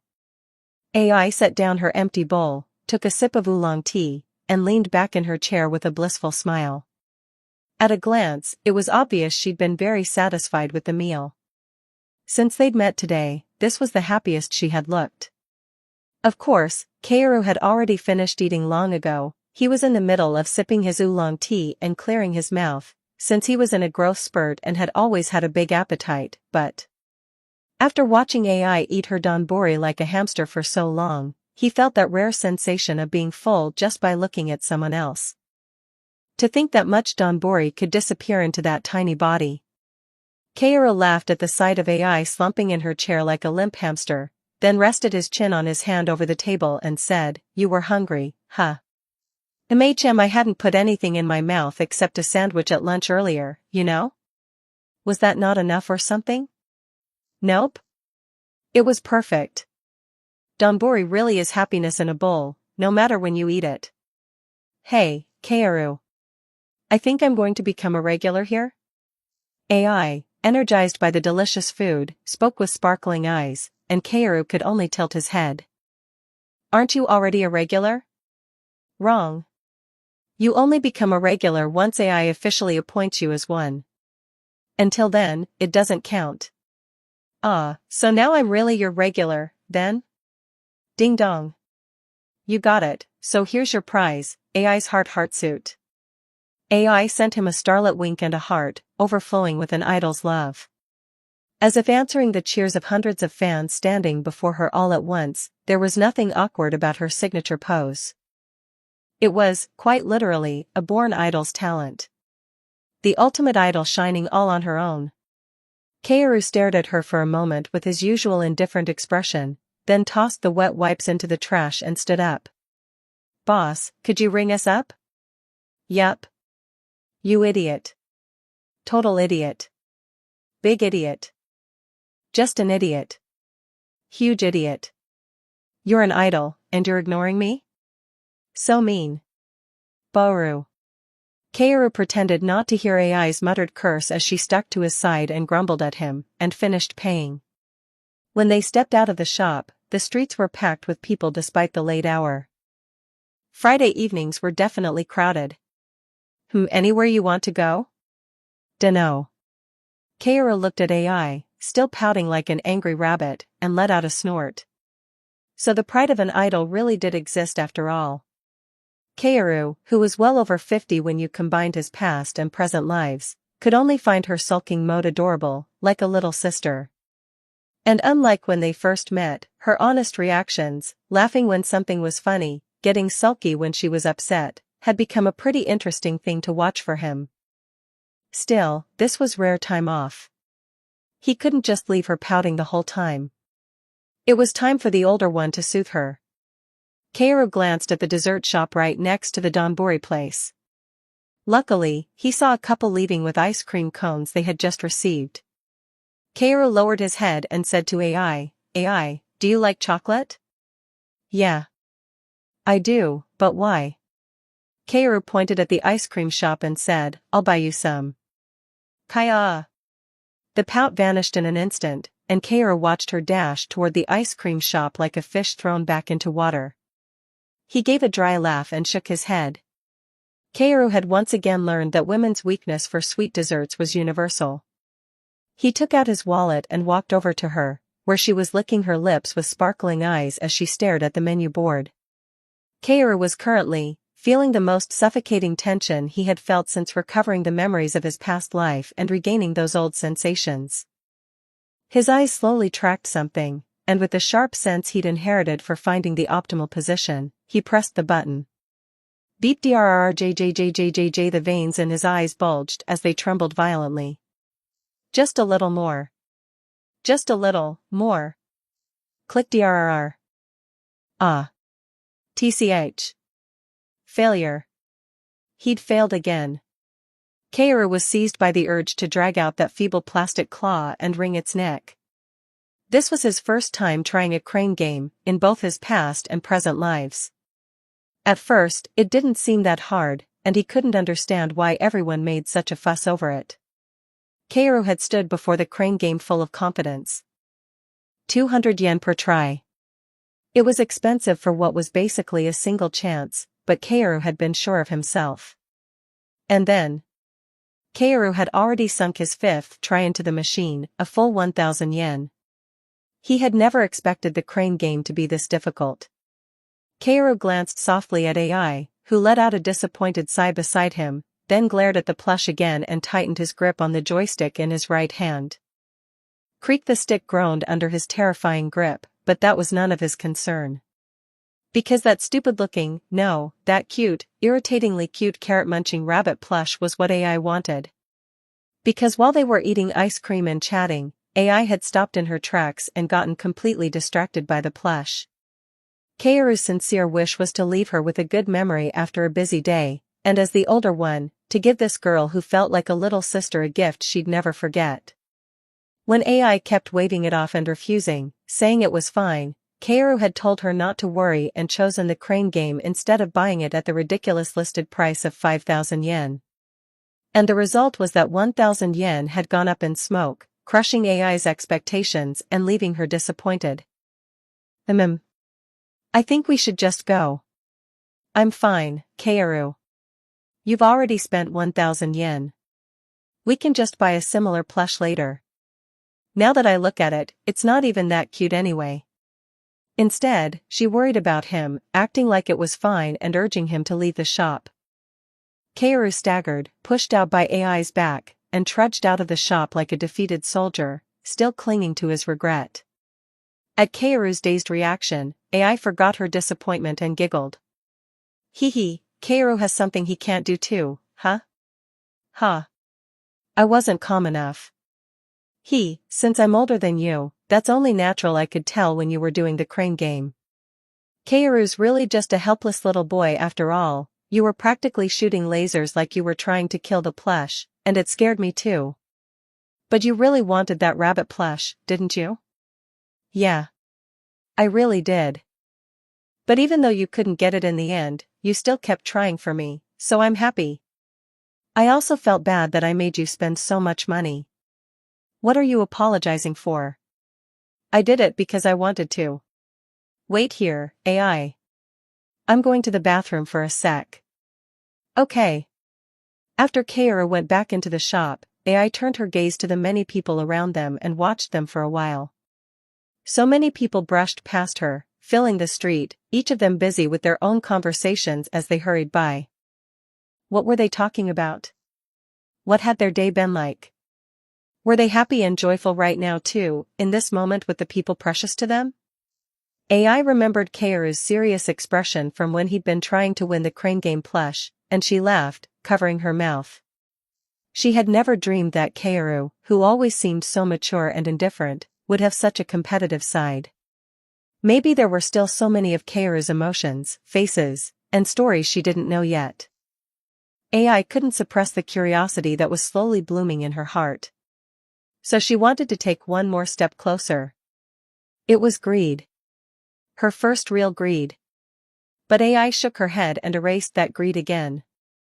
If she wanted to take one step closer, she had to allow Kaoru the same step in return. Even AI, who was awkward with people, already understood that well. But could Kaoru really accept it? Even if he saw her true self, her mind, her secrets, blackened, rotten, hideous, and completely empty because she had locked them away as a lie, would he still understand her the same way? AI. Ah. AI snapped out of her thoughts at Kaoru's voice from behind and turned around in surprise. The moment she did, the rabbit plush she had wanted so badly was floating right in front of her, munching cutely on a carrot. What is this? That surprised you? How did you buy it? With money? It must have been expensive. Still flustered and unable to speak properly, AI asked cautiously with a flushed face. Kaoru put the hat he'd been holding back on his head, shrugged, and said, I got a discount. On the way back from the bathroom, the owner seemed to recognize me, so I went straight for the autograph and photo combo. But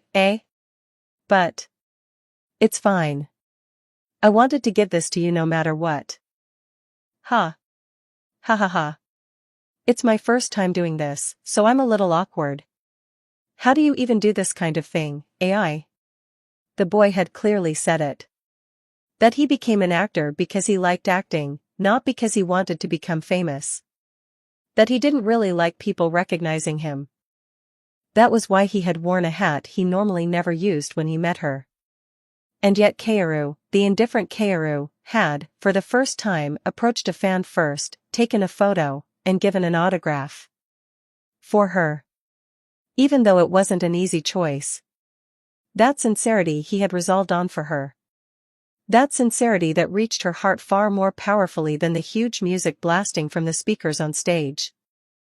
AI took the plush in both arms and hugged it tightly to her chest, and at last, with true sincerity, she filled her smile with gratitude and said, Thank you, Kaoru.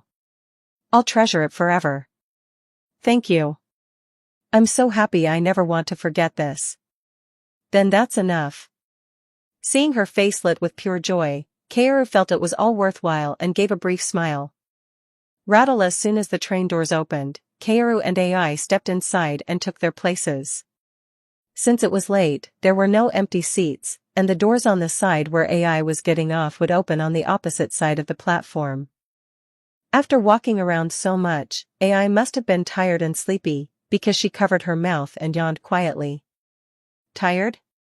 Kaoru, who had pulled his hat down low over his eyes so no one would recognize him at all, asked with a faint note of concern as they boarded the train. AI shook her head and smiled. Nope. I'm fine. I'm going to sleep in super late tomorrow. Yeah. You'll sleep well, then. Hee hee dash. AI gave a short laugh, holding the pole with one hand and the paper bag with the plush in the other as she stared at Kaoru. Even with the hat on, the charm of his brilliant blonde hair and blue eyes like the sky couldn't be hidden.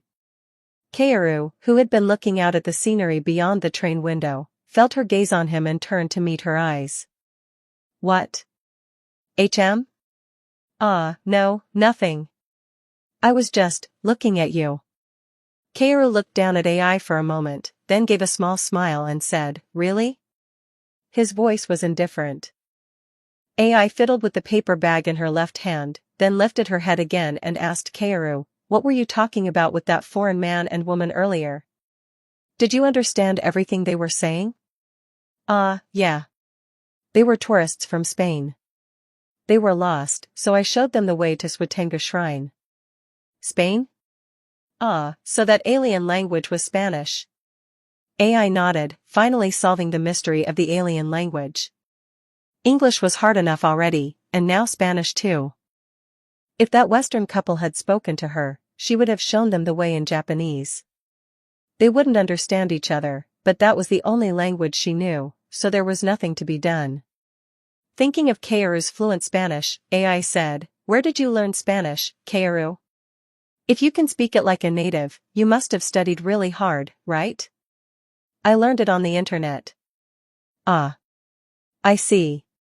AI instinctively realized that Kaoru had told her a lie. Anyone else would have been fooled by Kaoru's answer, but AI noticed immediately. She had wanted an honest answer, but for some reason Kaoru had chosen a lie instead. Kaoru's lie brought back the distance she had faintly felt earlier, this time in a way she could no longer ignore, when what she had wanted was his sincerity. But AI also realized that even this feeling of hers was greed. She still had many things she was hiding from Kaoru too.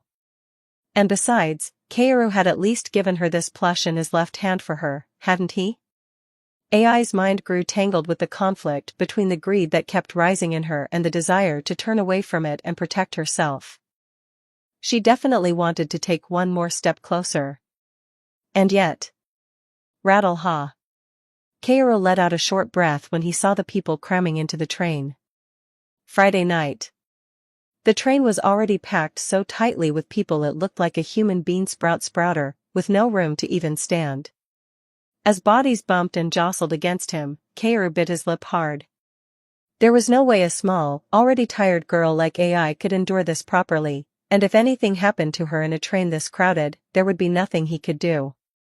Kaoru made a quick decision and immediately grabbed AI by the shoulder, turning her toward the window. AI was lightly moved like a hamster in someone's hand and instantly pinned against the wall by Kaoru. She had been put in a position where she was completely boxed in by him.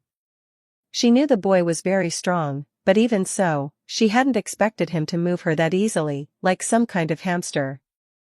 As the stunned AI looked up at Kaoru with wide eyes, the boy gave an awkward smile and whispered quietly, Bear with it a little, even if it's uncomfortable. Screech as the train entered a curve, it slowed down, but the passengers began to lean toward the outside of the turn. To withstand the pressure of the crowd, Kaoru clenched his teeth. He gripped the pole tightly with his right hand and braced himself against the wall with his left forearm and elbow. If Kaoru hadn't acted right away, she might have been shoved by the crowd and toppled over under the pressure. AI, who had been quietly looking down, felt Kaoru's hot breath settle over the top of her head. She carefully shifted her gaze and caught sight of his forearm, thick and solid, not at all like that of a first-year boy only a few months younger than her. Kaoru's firm upper body, which clearly hadn't neglected exercise, was slowly brushing against her arm too. AI stayed silent, but that was also because she had suddenly been startled into listening to the pounding in her ears. This is weird. Too weird. AI hugged the paper bag with the plush tightly to her chest and closed her eyes to hide the trembling in her pupils. Something felt strange. So strange. For the first time in her life, an indescribable exhilaration and ticklishness gripped her heart and tormented it.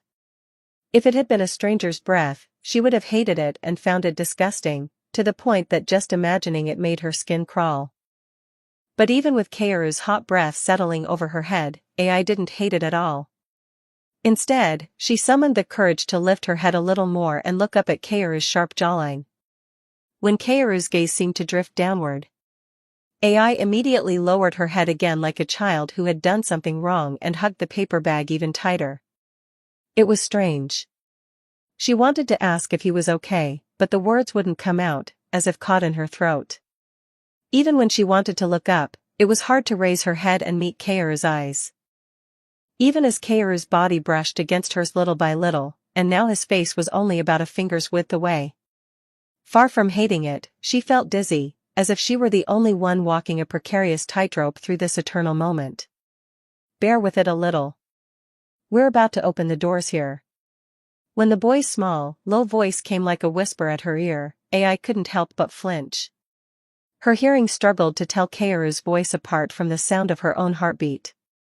The moment that ticklish feeling touched the ear where the boy's voice had softly settled, it turned into a jolt, racing down the back of her neck, over her shoulders, through her chest and spine, and all the way to below her navel in an instant. Crushed. The paper bag she was holding crumpled, and the plush inside was squashed flat. Ai squeezed her eyes shut, ignoring the faint tremble of her body as she nodded. This stop is. Kaoru let out a low breath and said to Ai in a quiet voice, Ai, get ready to get off. Ai? Why yeah? Huh? Sorry, I didn't hear you. Her face was a little flushed, as if she felt stifled, and her breathing was uneven. Her sparkling eyes had nowhere to settle, darting this way and that to avoid the boy's gaze. Seeing that Ai didn't look well, Kaoru looked at her face and said, Are you okay? Are you feeling cramped? And no, I'm fine. I think I'm just a little tired.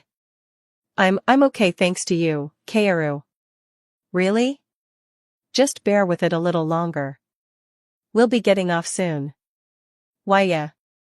As Ai nodded in reply, Kaoru turned his gaze to the window and watched the familiar scenery rush by. They would be arriving at the station soon. Just as Kaoru expected, about 10 seconds later the train gradually slowed. Screech rattle, the heavy train slowly came to a stop, and at last the doors opened. It was still the middle of summer, so the sticky summer air rushed in through the doors. But it was far better than the stale air inside the train, which had grown stuffy despite the air conditioning because there were so many people packed inside. Ai hugged the badly crumpled paper bag tightly and quickly stepped out through the open doors, getting off the train. Only then did Kaoru finally let the tension out of his body and breathe a sigh of relief. His neck and shoulders ached from holding himself tense the whole time, but he didn't show it at all, not wanting to worry her, and met Ai's eyes as she looked at him with a still slightly red face and smiled. Get home safe. When had the paper bag gotten so battered? Kaoru ignored the question that flashed through his mind and waved. There was a hint of moisture in those sparkling, star-like eyes. Ai kept opening and closing her mouth as if she had something to say, then finally let out a long breath and, with sincerity filling her whole expression, bloomed into a fresh smile like the blue summer sky and waved back. I'll text you. Kaoru. Yeah. Today was really unforgettable. Thank you. Don't mention it. I'm glad you know that. Ding ding ding, the warning signal that the doors were about to close rang through the station. People who had missed the train hurried up and squeezed inside. Ai, who had kept waving, soon couldn't take her eyes off Kaoru, who was also giving her a small wave from inside the train after the doors closed. I don't want to part with him. I don't want to part with him. I don't want to leave him. Ai tried hard to ignore the words that kept shouting in her head, but the feeling of reluctance that she couldn't hide slowly faded her smile and made her press her lips together. I don't want to part with Kaoru. The train slowly moved forward. Kaoru, waving from inside, gradually receded into the distance. Ai also slowly began walking, waving after the train as it moved away from Kaoru. Kaoru gave her that usual indifferent smile and then lowered his hand. But he didn't look away. He kept his eyes fixed on AI until the very end. AI couldn't catch up to the increasingly fast train and stopped walking, watching it leave. But those starlit eyes of hers were still fixed on the train that had already gone far away. I want to stay with him. As if water were rising, a deep sense of regret filled her heart and finally overflowed, coloring her emotions. Like a miracle, where a single drop falls into a deep, dark sea whose depths can't even be measured and turns that sea into something brilliant and colorful. The dark world she had lived in was slowly changing color because of the boy. Feeling that change, she hugged the plush inside the paper bag tightly and said in a quiet voice, "I already miss you." On one hot night in July, the girl's voice, filled with longing, rode the wind and flew high into the sky before scattering away. Chapter 13. Cold and resolute. 4,405 words. Once the drama Black Rose of the Mastermind, in which Kaoru appeared as a child actor in a supporting role, surpassed an average viewership rating of 20% just 6 episodes after it began airing, public attention naturally shifted to the child actors appearing in the early episodes. The production team's decision to populate the first episode through the beginning of episode 3 almost entirely with child actors, laying a solid foundation for the story in the crucial opening stretch that heightened the drama's appeal, was praised as a masterstroke. The child actors in the main cast line had already been snapped up by performers with backgrounds that gave them overwhelming leverage in industry power games, child actors from major variety agencies, or student model turned child actors from model and actor promotion companies that were already famous in the business.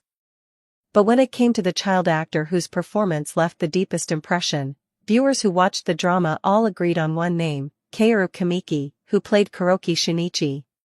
Kuroki Shinichi was the hero's ally and irreplaceable best friend, a rookie prosecutor in the Tokyo District Public Prosecutor's Office's Financial Crimes Division.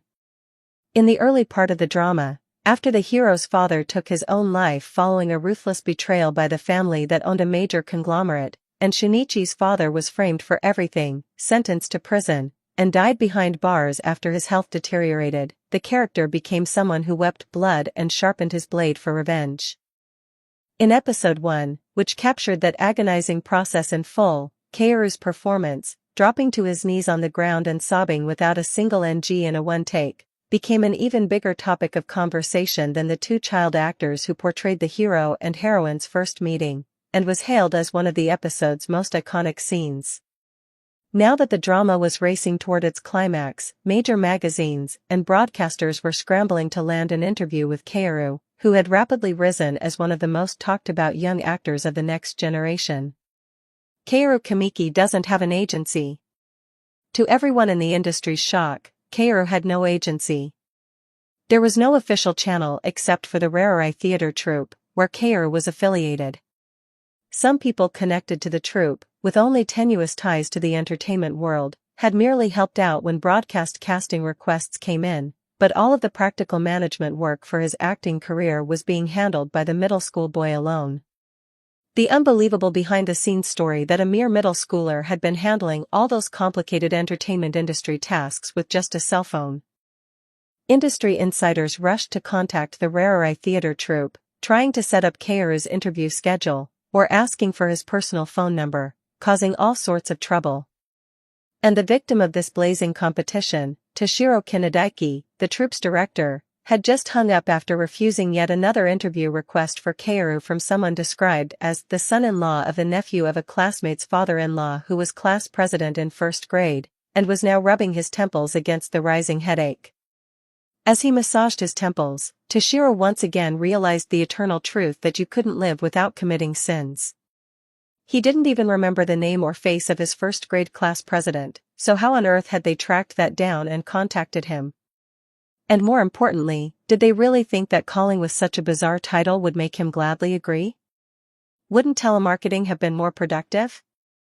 But where on earth was the troupe's actor at the center of all this, Kaoru Kamiki, that he never showed his face? When had I become this brat's agency head or manager? I want a vacation. Lost in a flood of thoughts, Toshiro rubbed his temples again, then frowned when his phone rang. Using his right hand, still pressing at his temple, he picked up the phone lying beside the documents and opened it, where a familiar number appeared. Yes, producer.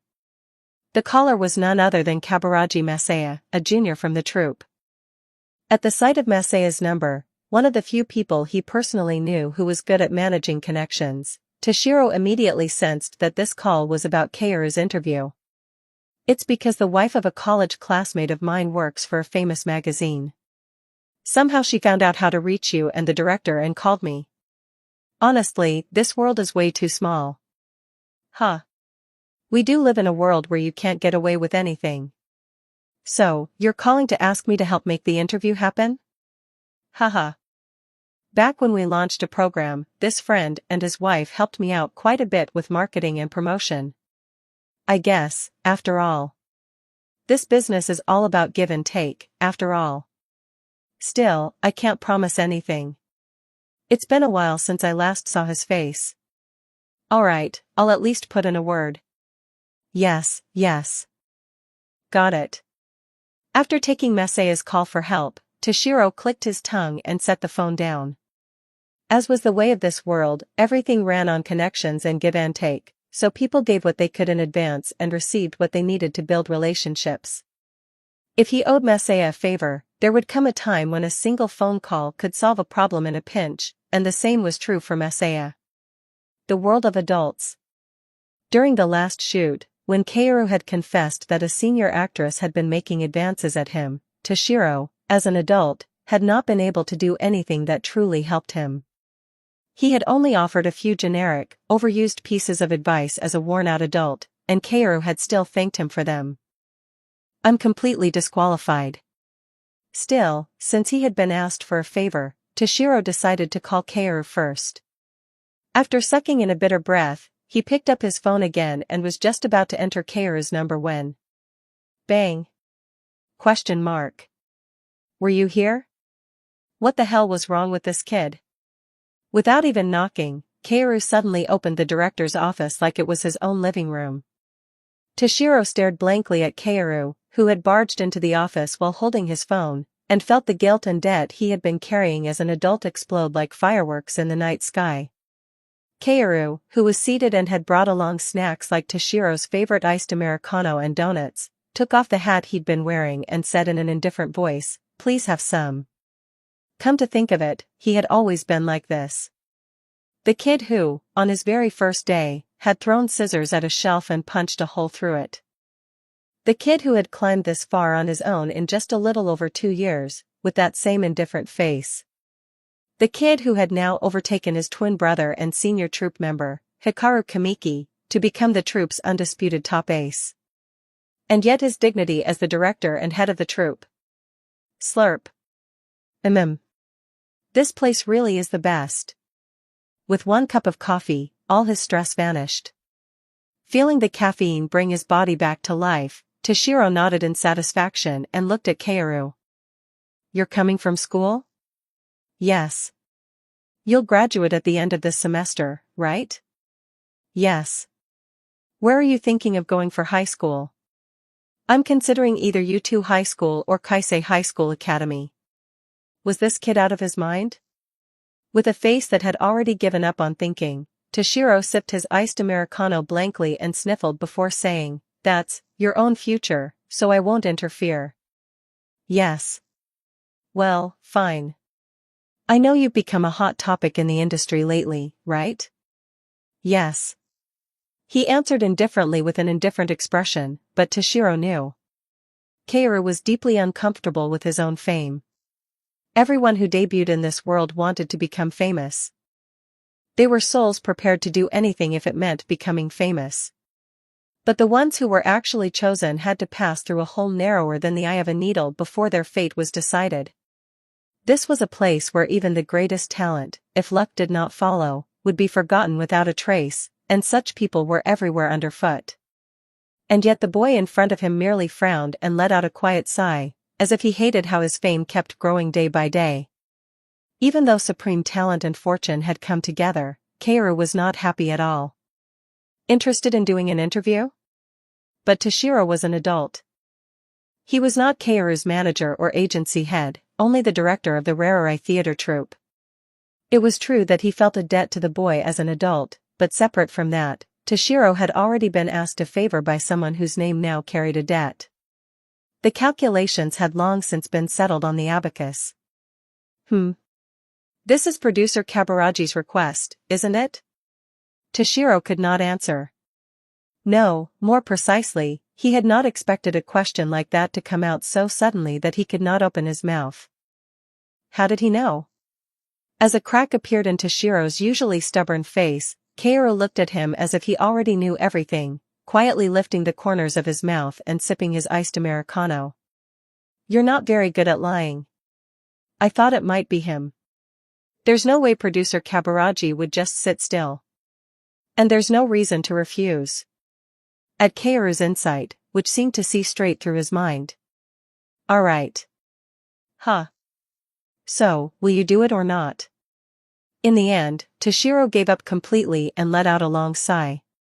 The boy smiled and shrugged. It can't be helped. You asked me in person, director. Show off your throwing skills as a party trick or something. Casually tossing out the remark, Toshiro stood and returned to his desk. Pick out the dates that work for an interview and send them to me by text. After that, it's your job. Yes. You can go. At Toshiro's dismissal, Kaoru politely bowed and left the office. Watching the door close, Toshiro scratched his head and muttered while looking at the shelf that had once been pierced by scissors. Being an adult is hard. 1 week later. A practice room at the Rarerai theater troupe. Lanlo, a famous fashion magazine published by a major Japanese publishing company known for its manga magazine series. They had come with a dedicated team, including a photographer, to interview Kaoru, who played Kuroki Shinichi, the second most popular character after the protagonist in the recently booming Black Rose of the Mastermind. For photo shoots, interviews were usually held at studios or nearby locations, but Kaoru had insisted on doing it at the Rarerai theater troupe. The reason was simple. It was convenient. A woman with a refined, urban beauty and a bob haircut greeted Kaoru with a very natural, relaxed smile. Hello. I'm Yuno Hasegawa from Lanlo, and I'll be conducting your interview today. It's nice to meet you. Yes. Nice to meet you. I'm Kaoru Kamiki. Please feel free to call me by my name. Kaoru politely accepted the business card Yuno Hasegawa handed him and pointed to the chair set up in the middle of the meeting room.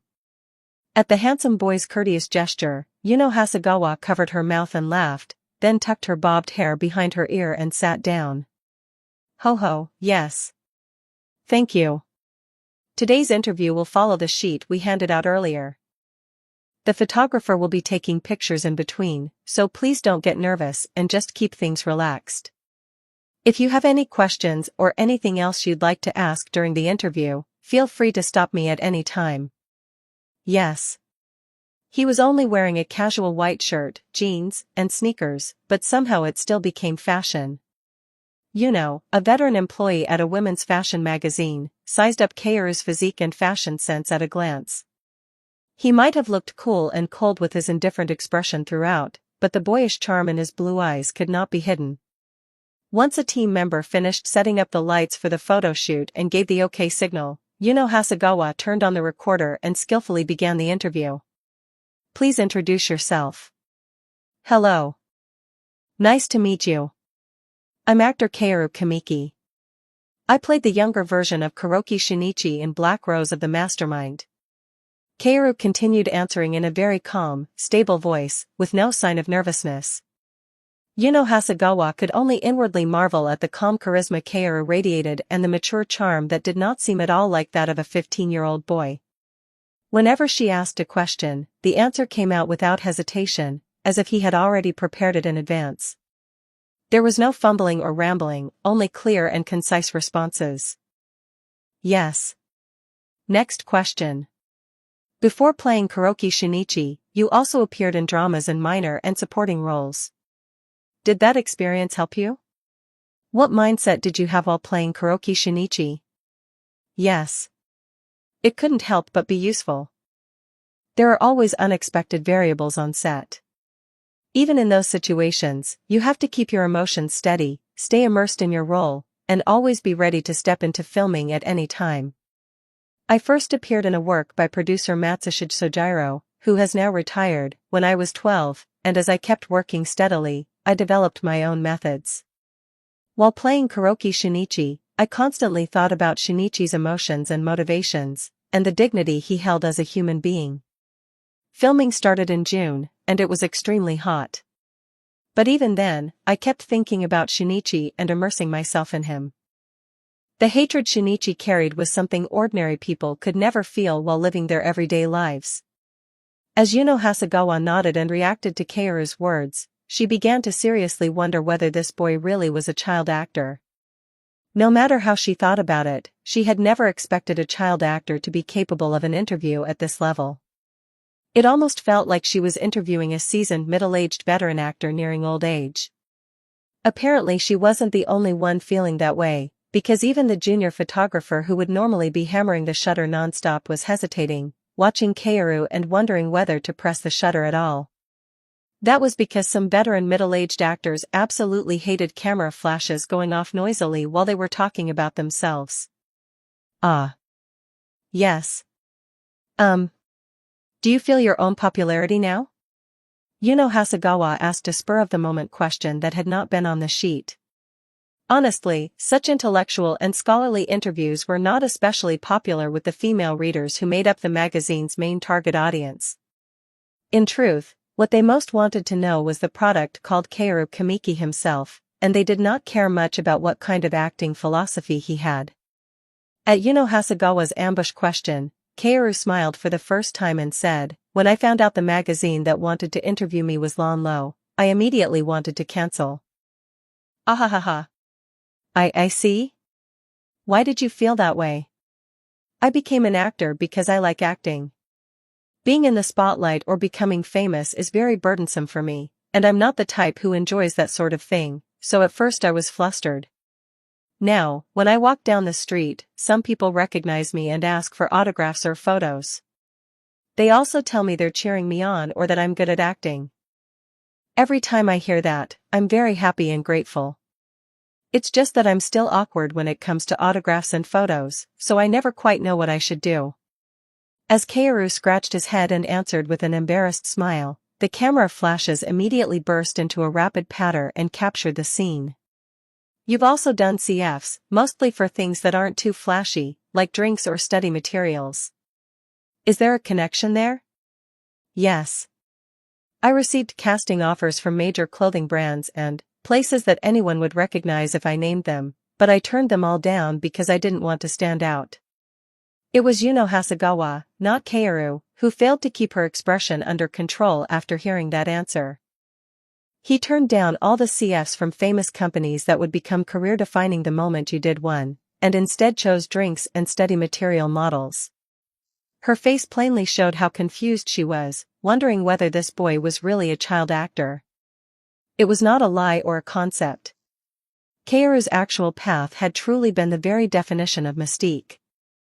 In fact, this was effectively his first official interview, and he was the so-called once-in-a-generation boy breadwinner who had handled all his entertainment industry work alone without even a proper fan club or agency.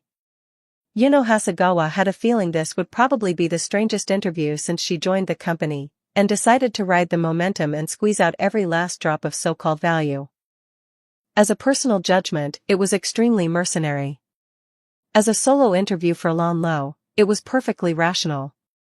Her eyes sparked with determination as she resolved to plaster this golden apple with spit before anyone else could get to it first.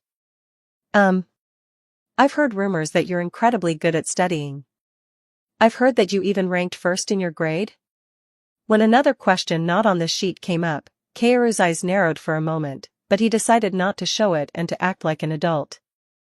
Yes. It must have been difficult to balance academics and acting. What was your method?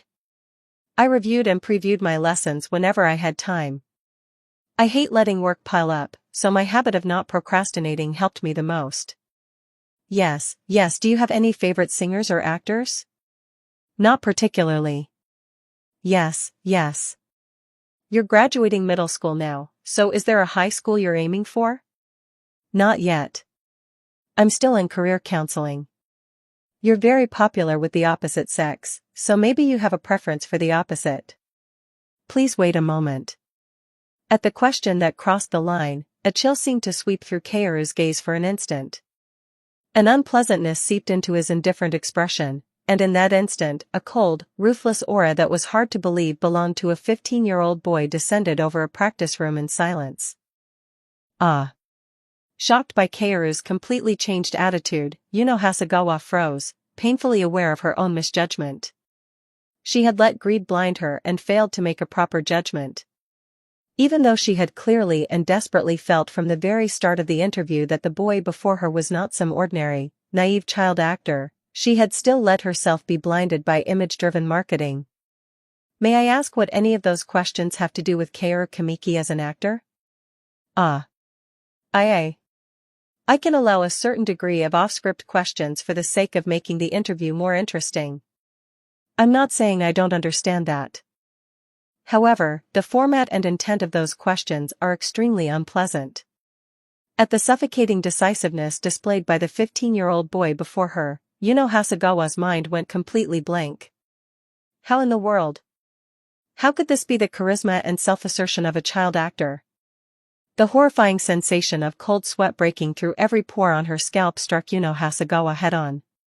At this point, it was impossible to act tough, because Kaoru had already moved first and turned the blame back on her, and objectively speaking, her own mistake in forcing those off-script questions because of greed was too great. On top of that, the cold anger he displayed, so refined and so unlike what anyone would expect from a child actor, played the decisive role in completely shattering the psychology of Yuno Hasegawa, who had unconsciously assumed the upper hand as an adult. Without even being able to properly argue back, the grown-up adults had been completely swept up in Kaoru's pace and reduced to speechlessness. If the interview fell apart here, it was obvious she would be torn apart and lose the trust of both the smug editor who wouldn't bleed even if you stabbed him and her own boss, who had barely managed to arrange this interview through connections. And if word of this spread through the industry, then in the worst case. Kaoru, who had been staring straight through Yuno Hasegawa's now deathly pale face, shifted his gaze and spoke in a firm voice to the team members, who had also frozen stiff. As you know, this interview was arranged because our troupe director personally requested it of me. Please, I would appreciate it if you could make sure that our director's reputation is not damaged. At Kaoru's action of politely bowing first while mentioning director Toshiro Kinodaki, who had been asked through a connection, Yuno Hasegawa was startled and sprang to her feet, waving her hands frantically. And no. Kaoru, I should be the one apologizing for making you uncomfortable. I'm sorry. As the interviewer, I should have kept proper manners, but because of my own greed. Then that's fine. Please continue the interview. Why yes, understood. Yuno Hasegawa tucked her sweat-soaked hair behind her ear and continued the interview with a level of politeness that was incomparable to before. Kaoru returned to his usual calm, indifferent expression as if nothing had happened and answered the rest of the interview with a serious attitude. About 40 more minutes passed like that, and once all the prepared questions were finished, the schedule ended with a few simple poses for the photos that would appear in the magazine. Thank you for your hard work, Kaoru. Yuno Hasegawa's face had gone so pale it looked as though her HP had completely bottomed out, and unlike when they first met, she smiled and bowed deeply. Kaoru also bowed politely and said with a smile, "Thank you for your hard work as well. I'm very happy and grateful that I was able to have such a good interview thanks to you." Yes. We also think it was a very good interview because you approached it so sincerely and seriously. Thank you. Yuno. Yes? As if he had something to say, Kaoru hesitated for a moment, scratching the bridge of his nose. Yuno Hasegawa tilted her head and looked at the boy. Earlier, there was the question you asked me about singers or actors I like. Ah yes. How should I put it? Could you change that to, what songs have you been enjoying lately? I can answer right now. Huh? That would be possible, but why?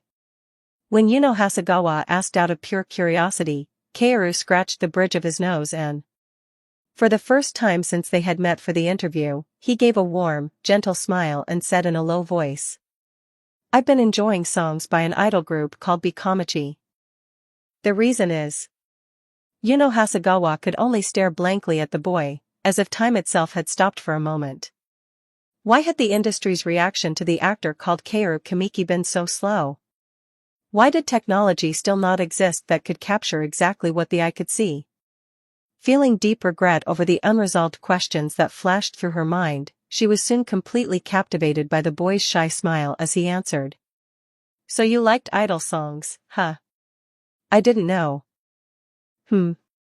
No wonder you suddenly started carrying around an MP3 lately, there was a reason for it. I could guess what kind of reaction you'd have, producer. You looked absolutely delighted, like you'd just pulled off something without lifting a finger. I had no idea you'd mention those girls there. Toshiro, sipping his iced Americano with his usual stubborn expression, flipped through the magazine and said, "Let's see. As an actor of the Rarerai Theater Troupe, I feel deeply grateful to be able to work with such wonderful people who are striving to reach the top. I'll keep doing my best in the future. I hope everyone will continue to support me and come see me." I really did pull off something without lifting a finger. Win-win. You worked hard. You can go. Please have the donut right away. It's cream-filled. Got it. Kaoru politely bowed and left the office. As soon as he stepped out, his phone rang. Checking it, he saw AI's number. Kaoru looked around briefly, then smiled and answered. "What is it?" Kaoru. "Where are you?" "I'm at the troupe, obviously." "What's wrong?" I saw the magazine. With the director." "And? Why?" Thank you." The director still doesn't know about Kaoru, but, yeah, he said that if he ever gets to meet you, he wants me to tell you he's grateful. So I wanted to call and say thank you too, so I called." As the girl's voice grew smaller and smaller, Kaoru silently stifled a laugh and leaned against the wall. "Actually, I was planning to keep it a secret." "Huh? What was?" "That I've been listening to your songs. It was the first time I'd ever gone looking for them, and honestly, they weren't really my type at first, but I started liking them more and more." "AI, your songs." "AI? Wait, I have to hang up soon because I'm about to go on stage. People are looking for AI. I'll text you later. Bye." It felt like she had hurriedly cut the call off for some reason, but Kaoru smiled, closed his phone, and slowly walked toward the practice room. Sensing someone's gaze seeping into his sharp awareness, he immediately turned around to look behind him. But there was no one there. And yet, the boy's cold eyes had clearly caught something unusual. Kaoru quietly resumed walking toward the practice room. Chapter 14. Shaking, and the Decision. 4,099 words. Bong! Mari jerked the wheel and sped back up onto the road. The bus horn blared from behind them, loud enough to make his ears ring, but she kept her attention fixed on the rearview mirror, trying to identify the pursuer tailing them. "Keep going straight. Meet me in an hour at that place. I'll jump off at the end of the bridge. That's the only way to shake them." He took a pistol from the glove compartment on the passenger side, pulled the slide back a little, and checked that a round was chambered. Mari kept glancing between the rearview mirror and his face, her expression a jumble of confusion, fear, and unease. "What if you're wrong? It's Treadstone. Don't shoot. Please, don't shoot. I warned you. If you don't leave us alone, I won't sit still." "Huh. This will never end like this." Even though she knew the whole situation and all the circumstances, Mari still kept trying to persuade him in a tired voice. "We don't have a choice." In the end, he let emotion seep into his words. It was both a plea not to argue about everything that was about to happen right now, and a firm declaration. Did she feel his emotions? For a brief moment, calmness flickered across Mari's face as all the feelings she had been holding back burst out at once. No, there is. All sound vanished except for her voice, and the world fell silent. Before he knew it, AI was sitting in the driver's seat instead of Mari, hands on the wheel. Why was AI here? His thoughts froze in the face of the incomprehensible phenomenon, and all he could do was stare blankly into her dark, empty eyes, where even the starlight had gone out. The moment he hesitated, trying to focus on her and the words she would say next. Bang! A bullet pierced her neck. He couldn't even tell whether the one shot was Mari or AI. With her head hanging low and her body slack, he could do nothing at all. He could only watch, helplessly. Thud. Crash. The car slammed into the guardrail and plunged toward the deep, dark water beneath the bridge. Ha. His whole body burned like a furnace. His entire body, face included, was slick with sweat. Breathing harshly, Kaoru moved on instinct, trying to tell whether this moment of waking was a dream or reality. Hugh. He sat up in bed, waiting for the headache and the hallucinations shaking his mind to fade. It was still before dawn. Maybe it had rained earlier in the morning. Through the slightly open window, a cold dawn breeze carried in the damp smell of earth. He opened and closed his right hand repeatedly, trying to sharpen his senses and drag himself out of the aftereffects of the nightmare. It had been 2 years. Damn it. Rubbing his temples against the dull ache, Kaoru clenched his teeth hard enough to feel them crack and muttered a curse under his breath. In his past life, from the moment he opened his eyes in the morning until the moment he closed them at night. And then, when forgotten memories and the death of the woman he loved tangled together so violently that the sound of thunder seemed to tear every sense apart, waking him in the middle of the night. At every single moment, he had regretted it and prayed. If only he had been the one in the driver's seat. If only he had noticed something sooner. If only he had told her to keep a closer eye on the rear and prepare for the possibility of trouble.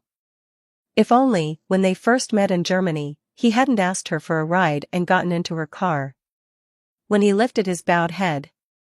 A CD collection with AI's handwritten autograph caught his eye on one corner of the bookshelf. A one-of-a-kind CD in the world, with his name written on it by her own hand and a rabbit drawn beside it. She had even offered to sign bromides and posters, but Kaoru had been the one to stop her. Comforting her disappointment, he had told her that a CD with her sincerity in it was more than enough. But when he realized that AI wanted to do so many things for him, Kaoru finally felt a hopeful joy, as if he had truly begun to melt into this world. And as the time they spent together kept piling up, he felt a responsibility to protect that smile every time he saw AI's smile changing day by day with sincerity. The blood-stained memories of his past life.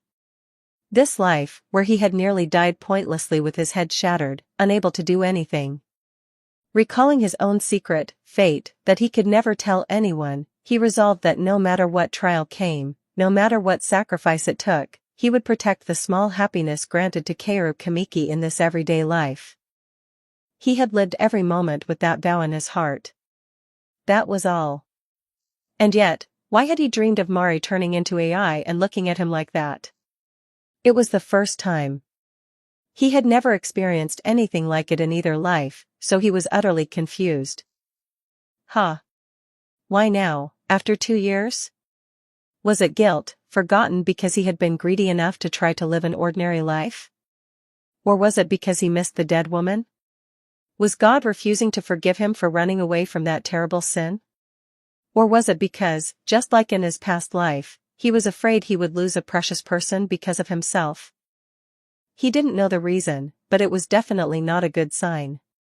The unpleasant premonition that surged in after waking from the dream. The mental strain that came rushing back 2 years after he had recalled his past life was not something to take lightly. But he knew this much: if he let himself become any more confused here, it would only expose his weak spots and keep tormenting him without end. Having made up his mind, Kaoru quickly pulled off his sweat-soaked shirt. He slowly steadied his breathing, splashed water on his face to hold himself together as much as possible, and forced his trembling legs to move toward the bathroom. On a dark night, a girl wearing a cap pulled low, a black jumper, and a black mask so no one would recognize her arrived at Watakura Fountain Park and looked around. Only a few people were out walking under the lights of the scattered street lamps around the park. He still hadn't arrived. She fiddled with her phone and thought about texting him, but... Sigh, no matter how I think about it, I feel like I'm texting too much. At some point, she had realized that she kept sending messages to Kaoru whenever she had the chance, unable to stop herself. Worried that Kaoru might come to dislike being contacted, she had decided to cut back on her texts, but AI's fingers itched so badly she could hardly endure it. The only positive thing was that even thinking about controlling herself like this was already a huge step forward. Impulsive urges to just do whatever she wanted kept surging up inside her, but AI held them back with superhuman patience. The reason was simple. She was afraid Kaoru might hate it. Ever since that summer in July, AI had found time to track down every drama Kaoru had appeared in and watched them all. She had even bought every commercial he had been in, and every magazine that interviewed him during the drama's broadcast, reading them carefully several times over. Her obsessive attention to everything he did had only grown, and with it her desire to share her entire daily life with Kaoru, if possible, had increased exponentially. Since this was her first time ever feeling something like this, AI was so confused that she was afraid of how suddenly she herself had changed. She recalled a conversation she had once had with PD Kabaraji Masaya. A restaurant? Yes, a restaurant. Somewhere nice for two, for a friend, I mean, like a place or a restaurant that's good for eating together. Let me think. Every time they met, Kaoru paid for everything. Spending time eating with Kaoru was beyond pleasant and happy. But AI also wanted to treat Kaoru to delicious food at a nice restaurant. Her schedule had grown busier and the group had become more famous, so the salary she received from the agency had gone up a bit too. The money she saved was for moments exactly like this. With that cheerful thought, she had gone online to search. But then she realized something. Kaoru. He's way too famous now. After that magazine interview, public interest in Kaoru had become so intense that the restaurants Kabaraji Masaya recommended didn't have private rooms. She didn't know much about the complicated ecology of the entertainment world, but AI understood this one thing very well. If other people, especially reporters, saw or recognized her together with Kaoru, it could lead to a huge problem because of absurd misunderstandings. Wasn't that why that stingy sunglasses-wearing president kept emphasizing it over and over? Going on about the proper behavior expected of an idol. AI puffed out her cheeks, then let out a long breath. Her online research had shown that upscale restaurants with private rooms were outrageously expensive. But she didn't want to take him somewhere half-baked either. She just wanted to eat with Kaoru, talk with him, and be with him in a place with a good atmosphere and a nice feel. That desire, too, was something she never could have imagined before meeting Kaoru. How strange. AI suddenly looked up at the night sky and thought carefully about what Kaoru had become to her. The first meeting had been admire. The second meeting, arranged for acting practice, had been newness. And as time passed and they kept meeting again and again, the time she spent with Kaoru had changed into daily life and happiness. She had never even managed to make a proper friend she could confide in, and had always stood apart from the world, shouting lies of love. She had never dreamed she would ever end up waiting for someone and wanting to see them this badly. What exactly was this feeling? Could it be that this was the feeling called love, the one she had revered and longed for more than life itself, the one she had thought was farther away than the stars in the night sky and beyond her reach? But she didn't even know what love was, so she had no courage to make a judgment on her own. Wasn't love only real once you had the courage to convey your sincerity through words? Even when she told fans every day as an idol that she loved them, there was not even 1 gram of sincerity in those words. Even after all those lies, there were still endless fans who loved her. So if she couldn't even bring herself to say the word love when thinking of Kaoru, then this was definitely not love. Right. Maybe it's because he's a friend, ugh, no. I don't want to think about this, but… Ugh. AI stuffed her hands in her pockets and spun around in place, trying to soothe the tangled mess in her head. She didn't know. There was no answer at all. Calling it only friendship felt wrong, something about it was deeply unpleasant and irritating and hateful. Kaoru probably had friends other than me, of course. Huh? Then did that mean AI was just one ordinary friend circling around Kaoru? She absolutely hated that. Absolutely. But even so. Wha? I don't know. This is my first time, okay. Even as countless selves, AIA, AIB, and AIC, rose up one after another to protest and gave her a headache, she had no one she could comfortably ask for advice, so she could only bury it in her heart and groan over it alone for minutes on end. To anyone watching, it was enough to make them worry that the sidewalk blocks beneath her spinning feet might wear away completely. She was already famous for having a wide stride that didn't care much about others, and once she picked up speed, she started spinning even faster. I thought it was you from far away. Why are you spinning around like that? Eek. Like a startled rabbit, AI jumped and stared at Kaoru with wide eyes. Kaoru was actually the one who had been startled, but worried that attention might be drawn this way. He quietly raised his right index finger to his lips and said, AI. Ah. MMPH. Like a little kid told by a teacher to keep quiet, AI clapped both hands over her mouth and blinked her starlit eyes. Kaoru couldn't hold back his laughter at the sight. You scared me. At hashtag. You can take your hands off now, AI. Luckily, no one saw. Huh.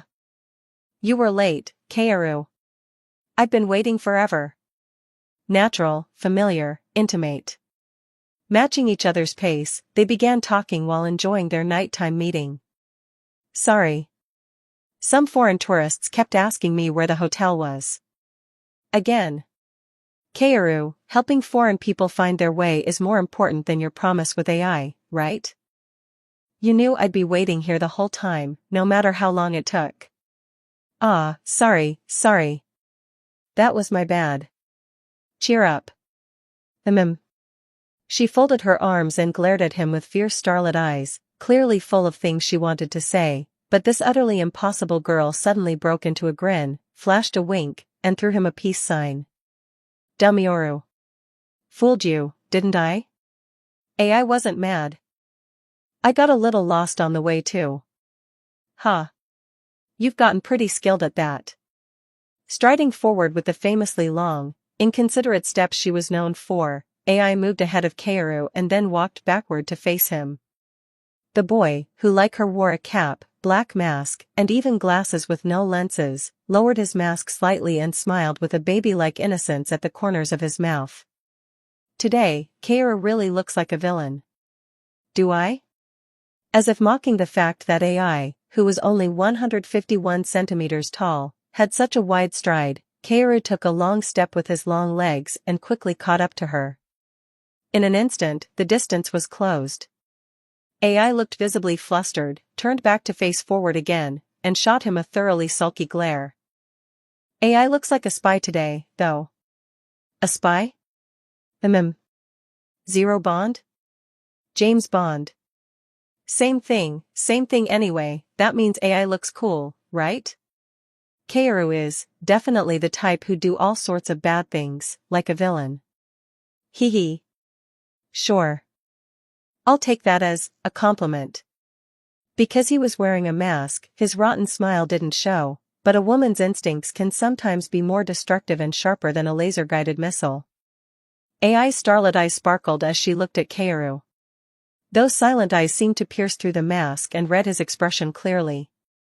Kaoru felt a strong sense of caution today, as if her bouncy, self-centered pace had become especially intense and he might get swept up in it without warning.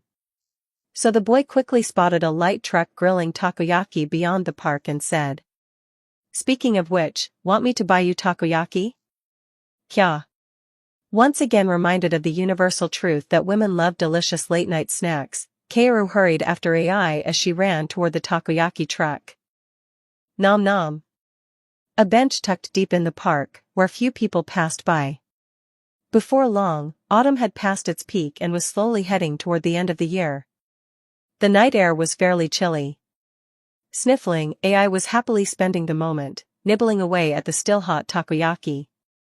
Sitting together on the slightly cramped bench and eating takoyaki late at night had a certain charm to it. It tastes better because you bought it. Ah. Right? It tastes better because AI bought it, right? Well, it's good. Kaoru gets to enjoy the satisfying feeling all by himself. That's unfair. That's cheating. Warning. Yeah. Kaoru answered in an indifferent voice and lifted his right hand, gently brushing the flakes of bonito from the corner of AI's mouth. It was clearly a careless touch that seemed to hold no emotion at all. But AI, who had been teasing him, froze on the spot, then touched the corner of her mouth and went back to nibbling on her takoyaki skewer. It was always like this. Always, without changing. He would casually, suddenly, throw her thoughts into chaos and make her heart feel all tangled up. AI still couldn't understand it. She had to gather immense courage just to try touching even one fingertip of Kaoru's, and even then she often failed. Yet Kaoru seemed to find it easy to place his hand on her body. The jaw that was chewing on takoyaki stopped for a moment. Her eyes trembled faintly like fallen leaves shaking in the autumn wind. AI, want the rest of mine? Huh? Ah, no, I'm fine. Ugh, I wanted to buy you something a little more expensive. I'm not even sure if this suits Kaoru's taste. If it's bad, you can throw it away. It was AI who bought it, after all. Noticing that her mood had changed a little from before, Kaoru quietly watched AI for a moment, then scratched the bridge of his nose. He couldn't possibly be getting sentimental this late, could he? Kaoru looked at the remaining takoyaki for a moment, then stabbed 2 pieces at a time with the skewer and stuffed them into his mouth, chewing exaggeratedly. AI stared at him with a puzzled look, surprised by his suddenly different appetite. Ignoring that, Kaoru chewed and swallowed the takoyaki, then nodded. It's good. I wouldn't care even if you bought me a 50-yen candy marble. It's food made with your sincerity. Why would I throw that away? Kaoru. I'd eat even a whole truckload, so don't say things like it's okay to throw it away. I won't. Next time. I didn't mean it like that, sorry. If you're sorry, buy me something better later. Since I enjoyed it. Kaoru didn't notice that the girl's ears had turned bright red. He set the empty takoyaki box down beside him and looked out at the Tokyo nightscape. Was he looking at the night view, or chasing some distant past? With his blurred eyes lifted toward the sky, Kaoru spoke in a quiet voice. Honestly, I get a kick out of buying you tasty food, AI. A dash? How is that a kick? AI shot him a suspicious look up and down, as if she were seeing a strange person all over again, but Kaoru only gave a small laugh and said. Because I feel full just from looking at you? I can't really explain it well. Anyway, yeah. You're the only person who makes me want to spend the money I've earned and saved up without holding back, AI. The only one. Ah. When I give things to that person, no matter the amount, they're genuinely happy. That makes it worthwhile. You're the only one who makes earning money feel worthwhile, huh? Saying it out loud makes me sound a little weird. Anyway, what I mean is, nothing is too good for you, and nothing is too much to spend on you. I even want to feed you a lot of good food and put some weight on you. You're way too skinny. HNGH. At Kaoru's words, the heat that had finally settled in her face surged back up to the top of her head. If it hadn't been night, she would definitely have been in serious trouble from how red her face had become. AI stuffed the last takoyaki into her mouth and chewed to calm herself down, then set the box aside and, after stealing a glance at Kaoru, asked.